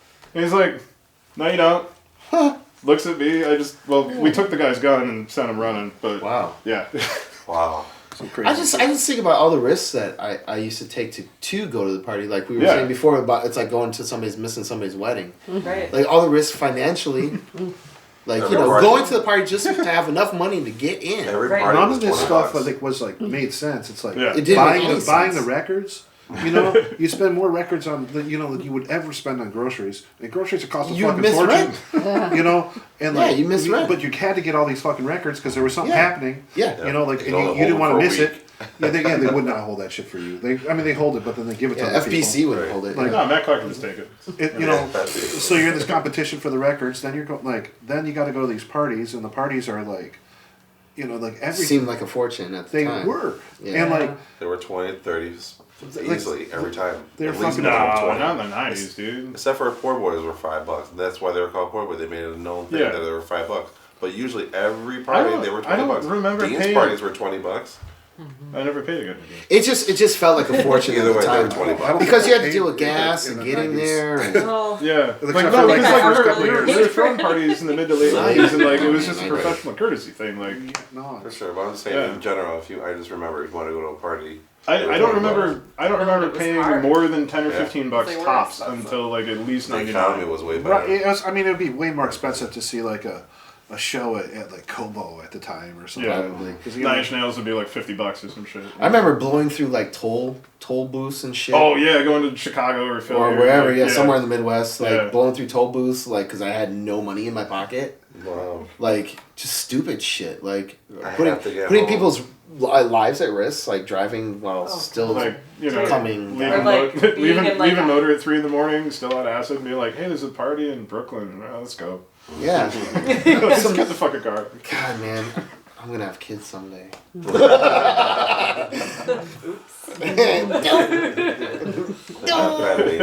I'm not. Fuck no.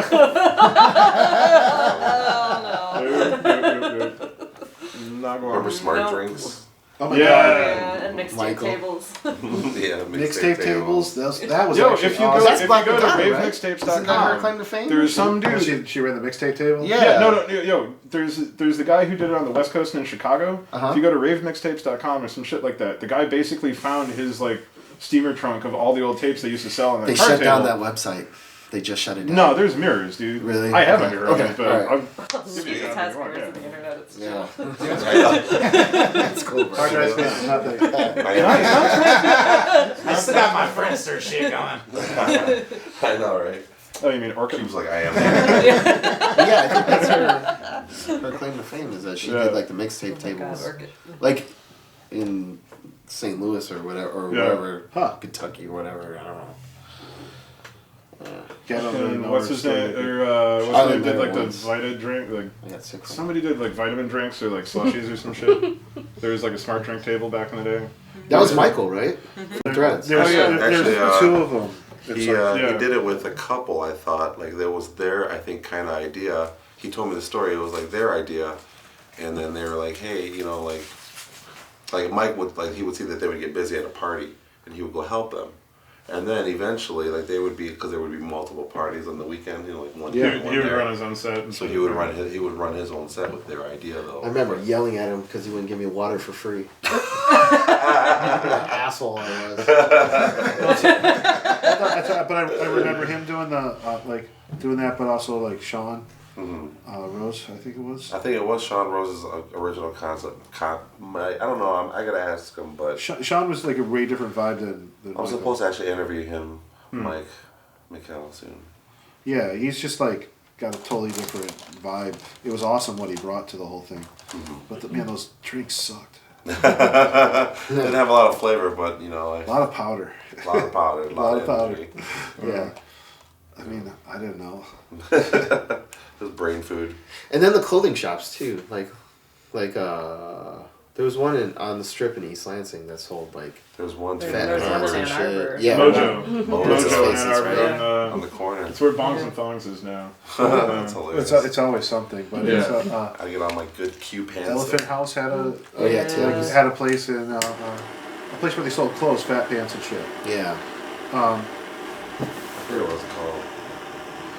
Yeah, the one in East Lansing was. That's why we need to document all this before we really forget everything. Do we have to do it from like live? No, live from the place in you're the thinking of old is on folks' Michigan home. Avenue. I remember when I was taking that there in the because I remember Dean made me drive there once to like shop. I take it every day.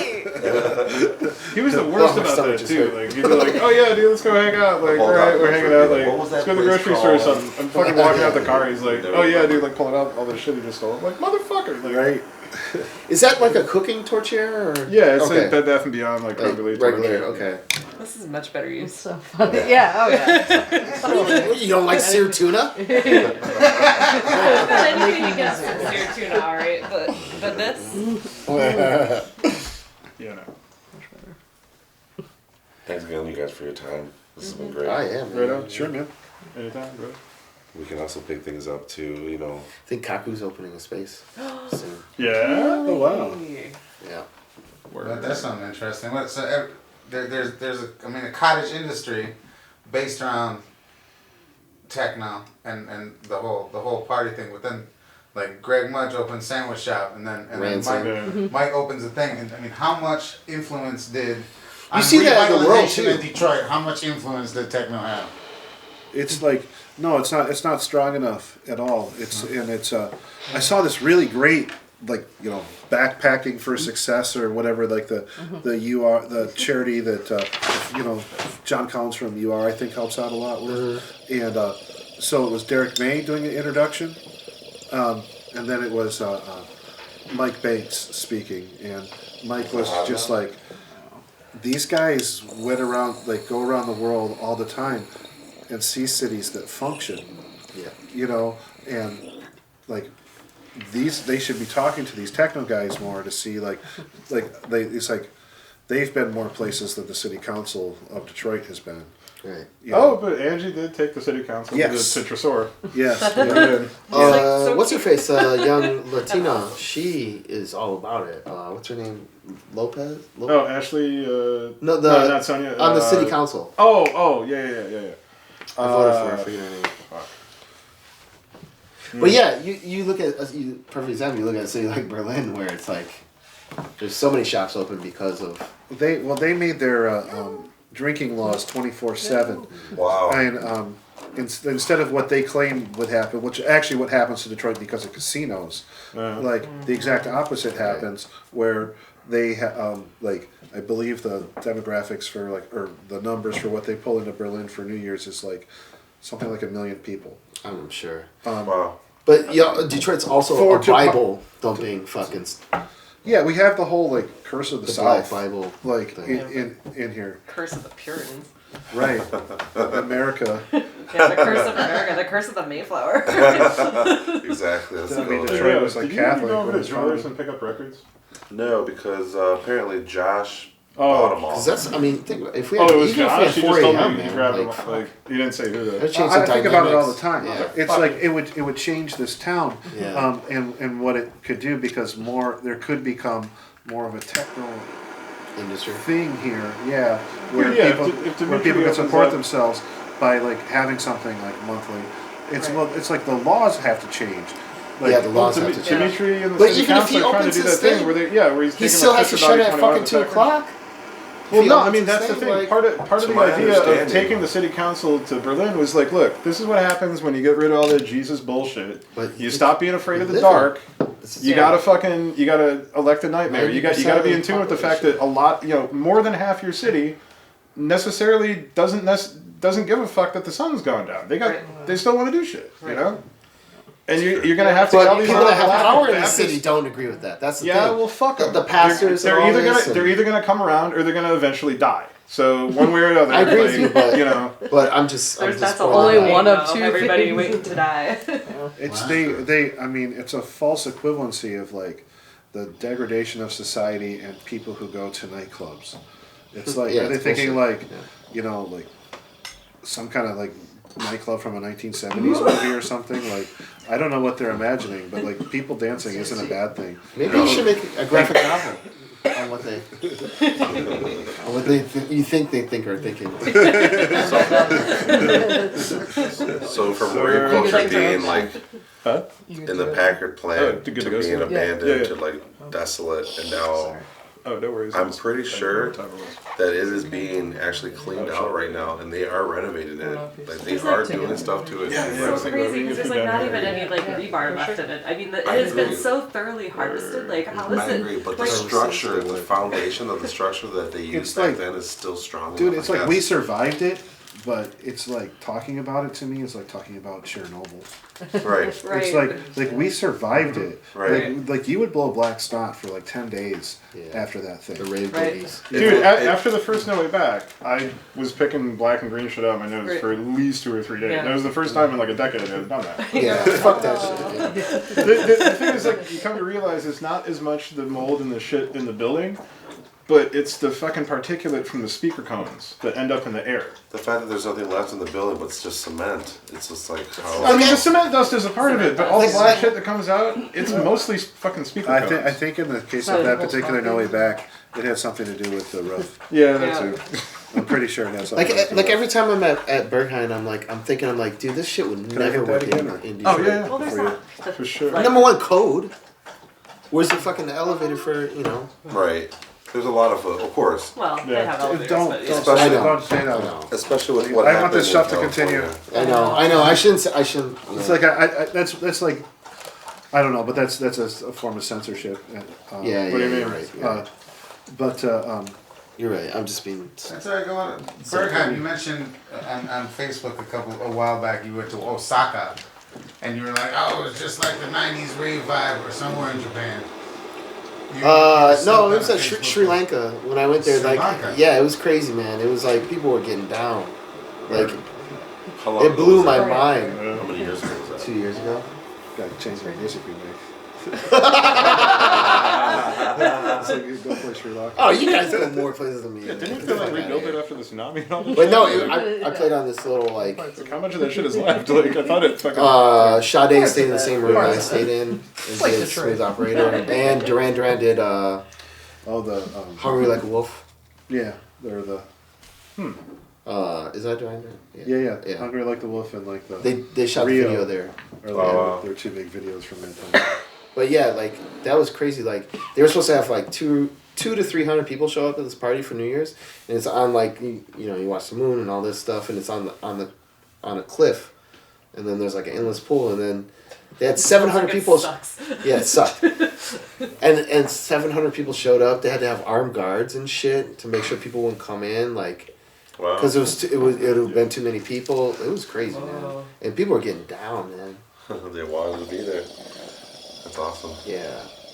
And I mean, it was a war-torn country, too. I mean, 35 years of Civil War. Right? They need to dance. Yeah. I need to dance. I mean, a lot of them are expats,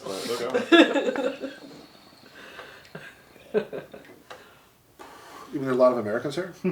No, a lot of Sri Lankans, if they could, they sent their kids to go to school in Australia, UK, or... Yes.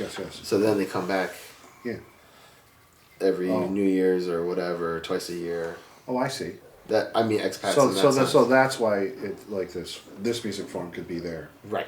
Because they went and got it and then came back. I see. Exactly. I see. I understand. So it was, it was people that had traveled, but it was all Sri Lankan folks. There was one white British guy and that's awesome. Yeah, it was all a sea of brown folks, man. It was awesome. Yeah, it was. You'd be surprised some of the weird white dudes you find in Southeast Asia. Yeah. Do you know all any? of them had a part of the scene. Hans, I do you know met any? dudes that used to I met a guy who was like, oh, he used to do the space children parties in fucking San Francisco. There were these giant things back then. Oh yeah, that was me and my friends, and then and they took their rave money and the amount of Europeans that like actually come to travel to Detroit.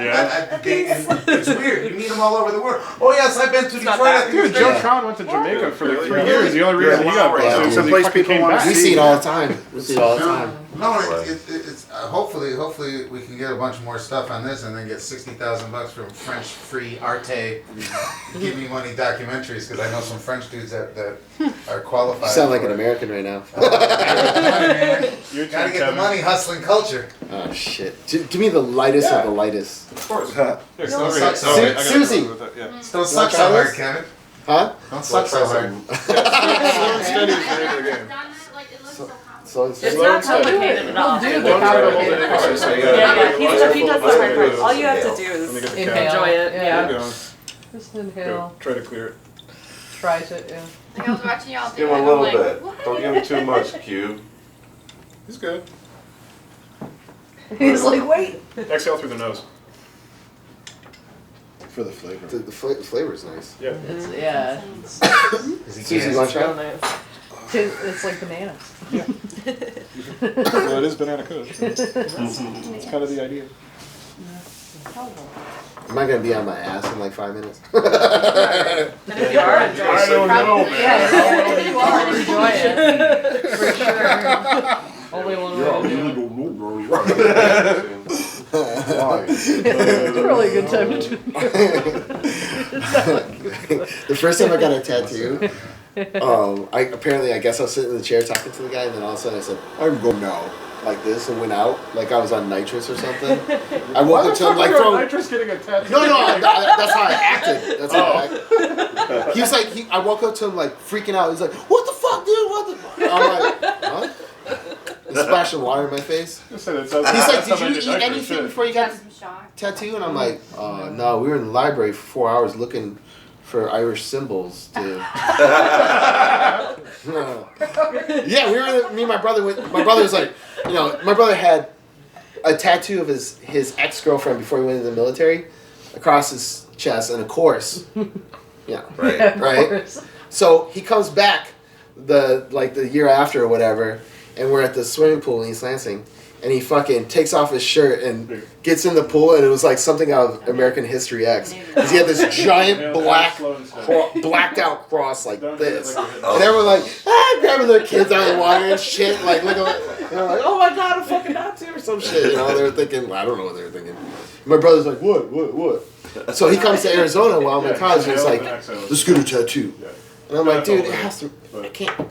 You got a tattoo that's supposed to say ghost, and I know it doesn't mean ghost in Japanese. You know, he's got one of them tattoos. I'm like, oh my god, what do they even say? Do they even make words? Yeah. Yeah, I was like, let's go to the library, let's fucking figure it out. We found a symbol for brotherhood in Irish Celtic mythology, whatever, I don't know.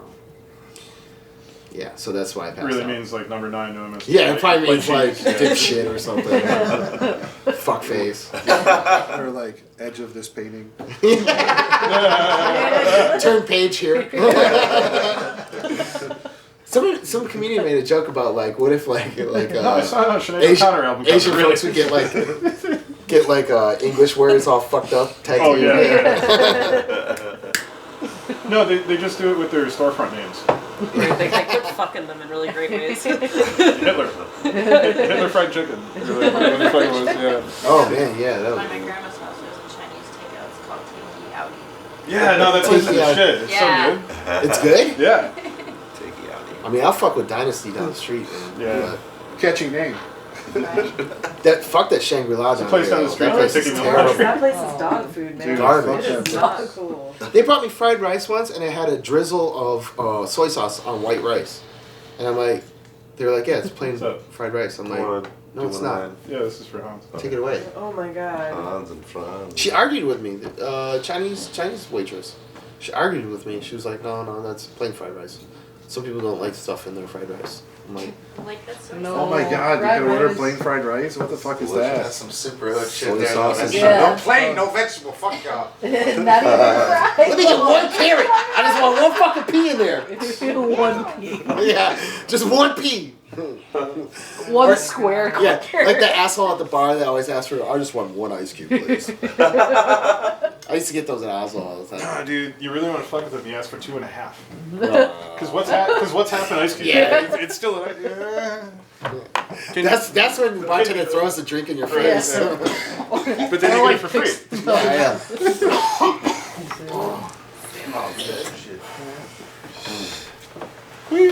So Brandon, I never showed you this. So what do you have for me? I got like 8 different strands. Okay, I'll just take the one of the sunshine. Sorry. And the banana. I got an iPad. Oh, you guys see the studio. And maybe one more. Oh, hey. You can look at it real quick. Yeah, this is what, when they let me out of the hospital after surgery and everything. I gotta wait for this. Dude. So the burn's all right here, and then they took the skin from there. Lord. That was about 3 weeks ago. So they take the skin from one place to make it so that, because Yeah. it'll grow back there, or Yeah. it'll grow back elsewhere? Yeah, so they take the skin there and then they stretch it out and put it over here. Normally they would take it from your thigh, and like when I came out of surgery, the nurses were like, "Where the fuck is your donor site?" They call it. I'm like, I don't know. My job. You gotta tell me. You know? Oh my god. But yeah, that's pretty gnarly. Oh my god. Yeah. And that's when they took all the staples and shit out. That was 3 days of that shit. That was Staples? Oh my god. On morphine, and it still was like motherfucker, man. So every day, like 2 to 3 times a day, you gotta clean it, rewrap it and stuff? No, now it's fine. Like I just wash it once a day. It's come together. It's just gonna be another month of crutches. But they even know where they took your graft from. The nurses. So yeah, let me show you studios. Sure. Quick. Studio. I mean, how do you not know where it's at? Yeah. Right. We're like frisking and like. Yeah, he's a great dog. Yeah. You're a sweetheart.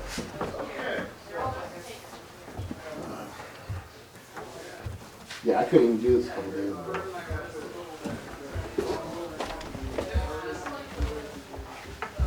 That TV too?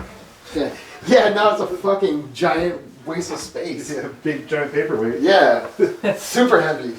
I tried to pick it up. I used to be able to pick it up. Trinitron. Yeah. So, this is. I gotta move the analog stuff more over here and kind of like. I was gonna use those IKEA shelf things that like slant. They're like for closets. Okay. But they're like perfect for putting gear on. They're cheap, like $180 or something. I use these like IKEA like shoe stands.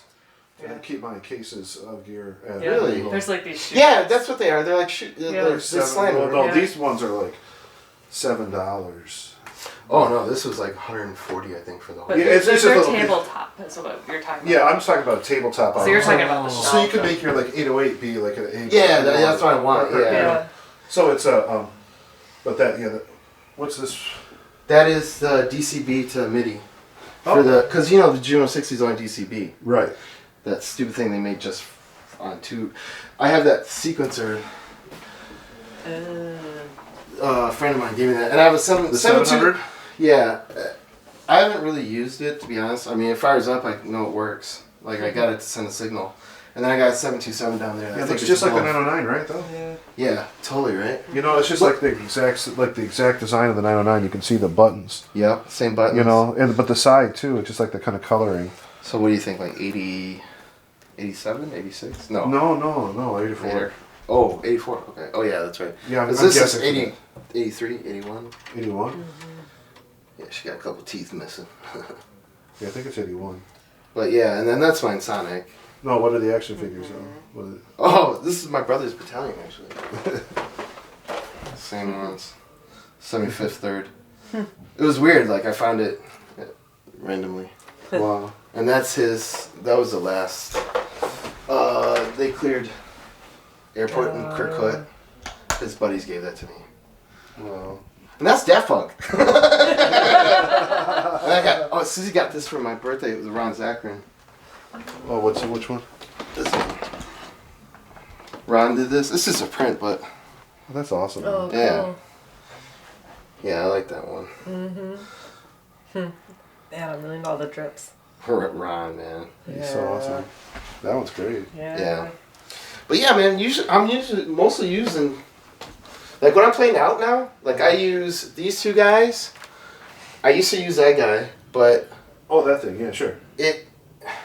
What's wrong with it? It's limiting. I don't know. I can do more. I'm doing Ableton in it. Firing clips and shit. You ain't doing shit. I know.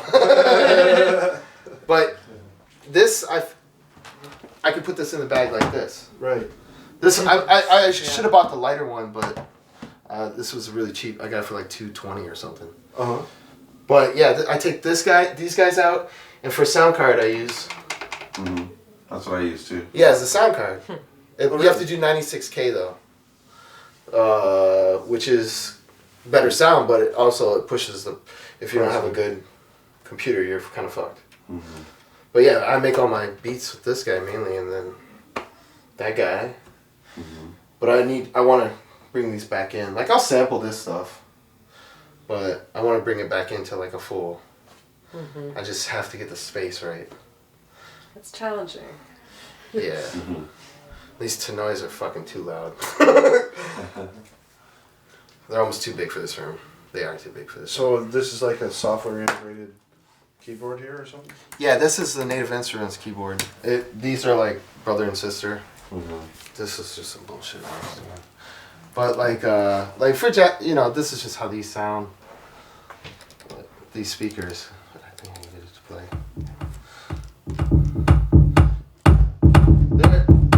They're like a little bit too much for this room.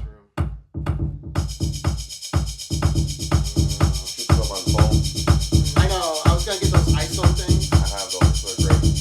They're good. I was gonna buy that with actual stands. But... Yeah, it's like too intense. Yeah, it's too much, right? It's like punishing. Yeah. Yeah, most of the time I'm at that level. But honestly, I would never like. Oh, only once in a while, right? Yeah. But yeah, you might want to elevate a little bit because it feels like the bass wave isn't forming entirely. Right. Like you're only doing. You're totally right. Yeah. Like the waveform sounds distorted. Right at my head level. Yeah. Even I'm usually here, right? So, Yeah, no, yeah, they look like But- they're level. That's how I have mine too. Angles like that. Oh, but they are like. You could have them a little bit higher. Yeah, and they need to be off. I think they need to be off this table. They need to be on stands. The room's too small for them. I was just being stupid. I was like, I want 8s. I want loud ones. Do you have a sub? No. No, I don't. But Sorry. yeah. But yeah, I pretty much I do everything, you know, using Machine or Ableton. Like Machine software I really like. But Ableton is what I always end up writing in.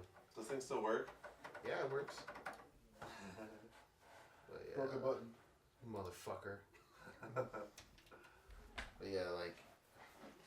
Rainbow display. I know. Listen, I have 2.5 or 2. You know, the latest software. Huck said if I just get this controller, that it would work. Like I don't need. Yeah, you know, it's the 'cause I have your same old software. Yeah, because I have your old. You know. Yeah, shit. yeah, it's the same software. But yeah, like I mean, Machine is pretty much just like. It's amazing. Just like. So you use that with Ableton? Yeah, like I'll take the audio file of whatever I make, drums I make, and then I'll dump it into Ableton because Ableton for me is a little bit easier to do the synths and shit. What's great too is that if whatever audio file you have in any of those channels, like you'll mute everything. Like let's say you wanted to bring your kick over to Ableton, if you have another screen. There's a button you click just bringing the audio file right into it, like right into an audio file in Ableton. Yeah, so you can just bring it right from here, right into Ableton, like just drag It's it. fast. It's super fast. It's fast, like for example, like. And then you have the Seems whole like you wave have in to front of you. export anything. Right. No, you don't have to Yeah. do shit. You just drag it. That's Yeah, nice. It's super. It's fast. You know, like say like they have. I bought this stupid Detroit kit they made. It's so good. Oh, yeah? Is it called like Motor something? Yeah, it's called Motor Impact. It's so good though. Terrible Such a- fucking name. oh my This God, is that it, name. man. It's got pictures. Yeah, so you can scroll through and pick your. Okay, I want that. What are we picking? I don't know, just some drum kit, whatever. Okay. So the pad's already, everything's loaded up. Here, you can try it. Whatever. I mean, it's fucking like MPC. And then if you want a different kit, you use the jog wheel to go up or down. And then when you go, each sound you can like get in there and manipulate the shit out of it. Yeah, use more $12,000 fart noises. Hey man, So- you got a Yeah, problem it with takes a farts, minute you to just should load, leave but this room it's right now. HD instead of SD. There's no DT4 and a mic and a snare drum. Right? So look to your right, Brennan, on the screen. Sorry. It gives you all the samples. Well, Is it changing for some? Yeah. Oh. See? So you can see all the ways you can Oh shit, actually. Actomorph's going You can digital. manipulate it, and of course by the tune and saturation and everything. Yeah, I don't get that deep We gotta into take that. off, Fucking- everybody. Oh yeah. Alright. Alright. Good seeing you guys again. Fuck. Darkcube. Oh. Oh, she took it all. Oh, okay, cool. Did you guys look at this? What's that? About techno. Oshalade bought me this thing. Bye. See you. Hey man, good to see you. What is this now? It's like all this. All history of electronic music. Yep. Or the branches of it. Seeds on. Oh yeah, yeah. Oh, so it's got names on everything here? Yeah. Yeah, so you know, you got Kraftwerk and then Theremin. You know, Yeah. cool. Some British company I made it. forgot about it while you guys were talking. 'Cause I had a printer. Alright, cool. Oh, pardon me. It was nice to meet you. Nice to meet you. Nice meeting you guys. Nice Nice Nice meeting you. Yeah. Bye. you. Thank you. Nice to meet you. Nice to meet you. It's got tons of effects on it. Well, Really is like. some of them, like that song right there that you just hit. Like when you hit a button that shows you what's going on over here. Oh, really? Yeah. Oh, I see. Yeah. And then this keyboard, the cool thing about this is like it, for somebody like me who doesn't know notes and stuff, it'll play chords correctly for me. It'll play everything in key. How do you make it play chords for you? Like in key, like wow, like. Let me No, see. you can do it right here. Hit Kinda it, big, hit it on the keyboard. Hit scale. Scale.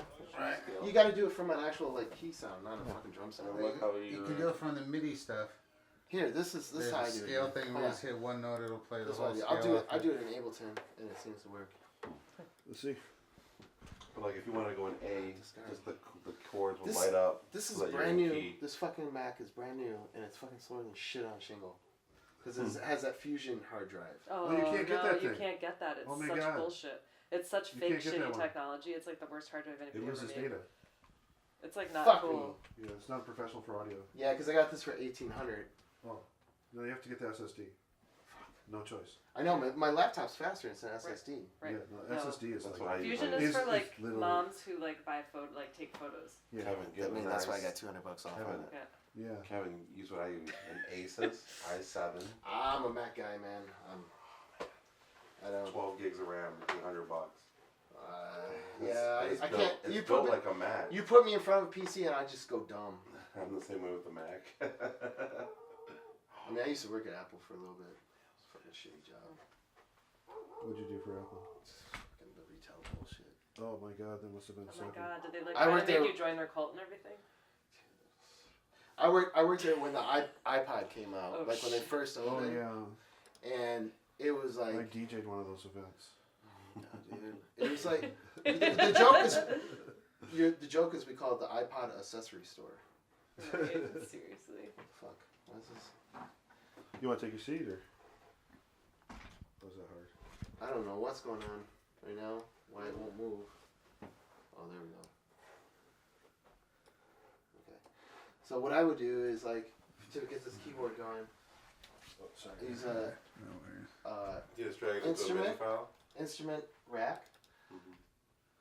Why won't it open? I mean, this fucking hard drive, like you guys said. And Oh, then yeah, it's gotta they have a work out. complete instrument that they use in Ableton. And then I'll pull up everything my entire library in complete, and I can just scroll through shit from the keyboard, kind of like how I was doing over there. Uh-huh. So I can browse, and I can go to, let's see, like even some of their not their shit, like Arturio's shit. Yeah, cool. Like so, like I can go to ARC 2600, and I'll go over, and pick something from there. I don't know.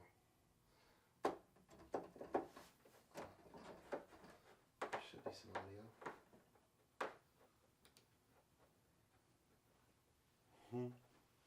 Okay, this is really boring, you guys. I'm sorry. No, it's not.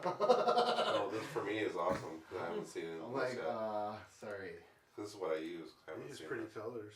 Pretty colors, man.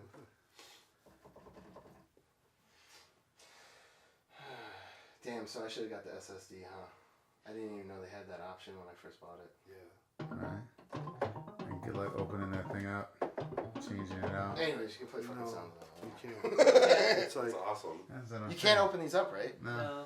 no, it's like physically possible to get inside of it, but it turns I saw out a that the video, hard yeah. drive is soldered to the board, so it's like Shit, sound it's like not that you so. don't have the skill. It's not set up for that kind of work. Yeah, you actually just can't. Yeah, I watched a video and the guy had like these suction cups and like, Oh yeah, oh, it was crazy. He was that's peeling fine. glue off of it. And Yeah, I'm like, yeah, I that's- don't want that's to a do problem. that. Try putting that fucker back together after you take it apart. Nope. Not even the best tweaker can do that. I've successfully taken Macs apart and put them back together and had them work better, like after I did it. But you can't do it with this generation. Yeah, they don't let you do it anymore. It's like I could get that glass off and get inside there, but when you get to the actual hard drive, it's like on the board. Jesus. Like it's integrated into your circuit board. Yeah. So you have to get that done like factory level. Yeah. Yeah, I would But- have but to the- take but it the- into Apple and they could probably do it, right? Or Yeah, dude, sell it and buy like a Mac Mini and like an off-brand monitor. But the whole reason I bought this fucker was the monitor, really. Well, no, the monitor's fantastic. Yeah, It's that it's- 5K, The whatever. it's gorgeous. It's ridiculous. But you should. Because I was gonna buy a monitor for $1,000. and You I'm should like, take why? a look at what it would cost to sell it and then get what you need. Okay. Because Yeah, because the SSD one was probably like 2,500 or something. as far as I understand, like the Fusion drive is very bad for audio. It is. It's slower than shit. It glitches. I gotta sit down, guys. Oh Sorry. sure, yeah, I'll follow you.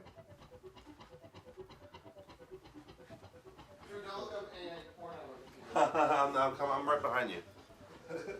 But yeah, like, yeah, I know. I should have. I'm like, why is my 4-year-old fucking MacBook Pro faster than this fucking thing? Right, but it was a good design, you know. Yeah. That's Yeah. what's so neat.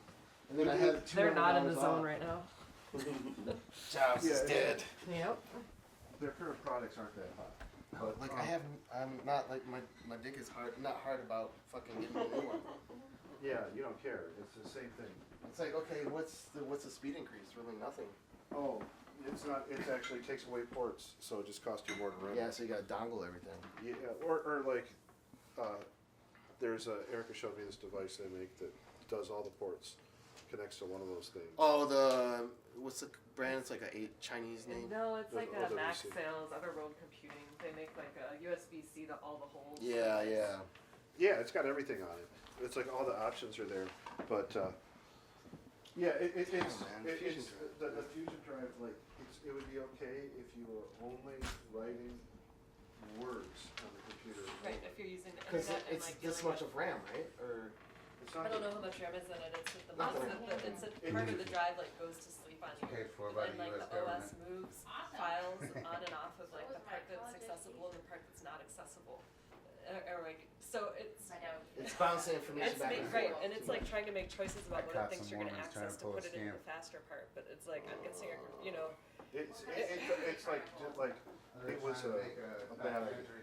Yeah. And so it's it's a mix. Fusion Drive is a mix of SSD and like It's like a small and then the SSD, spinning right? disks. Yeah. And it No, just they were in collusion it with shows each a slight other before speed public increase, but it's the kind of thing you would put in a laptop for a journalist who didn't have to look at photos. Like a modern, yeah, like you're saying. Yeah, it's like it's not for when it comes to music. See, I just like- blindly trusted fucking Apple because I've always had good You experience. could say something. That's amazing. And like you could lose part of the data. Like Oh my god. it's been known. Well, to I've do been that. okay so far. Yeah, but it's been known to do that. So, But it's only been 3 months. but I would like I would Try to see how much I can get for it. I would look at that and I would. Like I don't think that you're going to be out of the term. reviews. I can't take it back to my. It's too late. It's like you only get like 2 weeks or something. Like that. Micro Center. Oh, Micro Center. Yeah, they're usually pretty good, but I guess I would take a look at what. maybe I could go there and talk to them. And be like, look, I'll bring it back to you guys and upgrade. Go in and say you need to upgrade. Yeah, I bought this 3 months ago. I didn't realize, I need something more. No, I'm an audio professional. Right. Detroit's big in Great. See what they say. They'll probably tell me fuck off, but it's worth a Yeah. try, They right? may, they might not. I don't know. I don't know. I would do it. It's It's worth like trying. I would try, but I would also look at the prices that you could get for it versus Just so you know. purchase one for. Yeah. And I'd recommend Because I was shocked, like when I was like Okay, doing so- stuff, and I was like, why is it so compared to this? so on the Apple Web Store, Yeah. it's got like next to this like on the bottom part. Yeah, it's where got you can change the hard drive. one, like no on the Apple Store, like you can click on for college. Yeah, for education.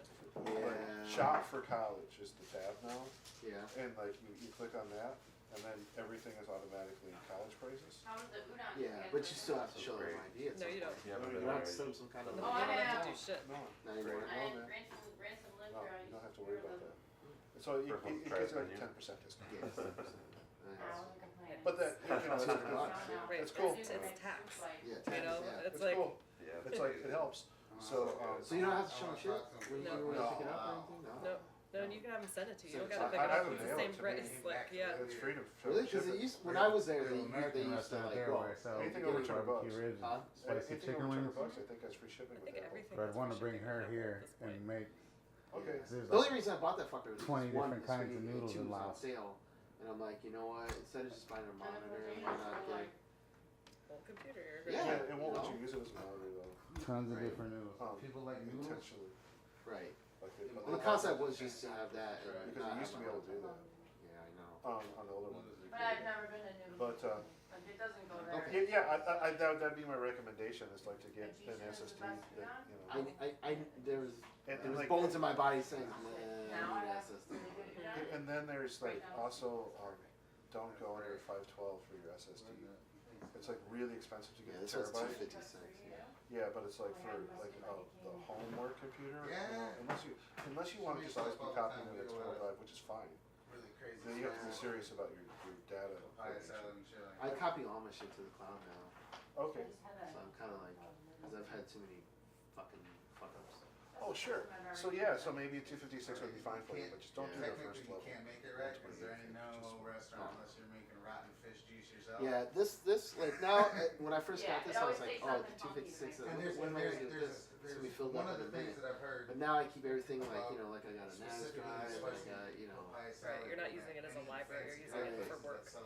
yeah Right. for actual composing Right. playing. Nasty iron. I'd love to like if that they this have was an foam iPad and I that could have, do like, Ableton on it, there's take a it out little and play. bit That would of be rust on them, great. and they're not that good. I'd And rather like, the take an rust iPad does and play something to the things. out. That's why like when they make it, Instead it of tastes having the better. screens. Oh, gross. Yeah. There's a lot you can do with Rest the food. iPad, but it it also does have environmental issues.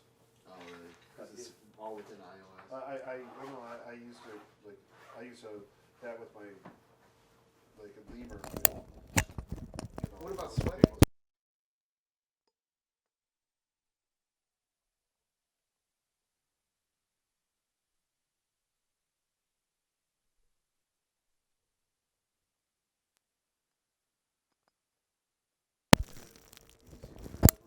Sausage or something to like to use a touchscreen. Oh, I haven't seen those. Yeah. It's like for people having to take the subway to work and it's too cold and they don't want to touch their phone, so they're using like little a hot dog and shit. That's creepy. Look at that guy slapping his phone with a hot dog. What a weirdo. I think it's Bad phone. Bad phone.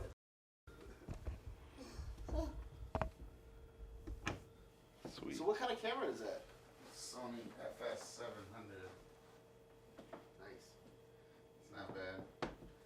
It's not worth. I'm very gonna much pretend to know anymore. what that means. It's like a $20,000 camera. Jesus Christ. Nah, it was only 12. Or 12. But then now it's only worth like 5. So. Damn, dude. Yeah. Like,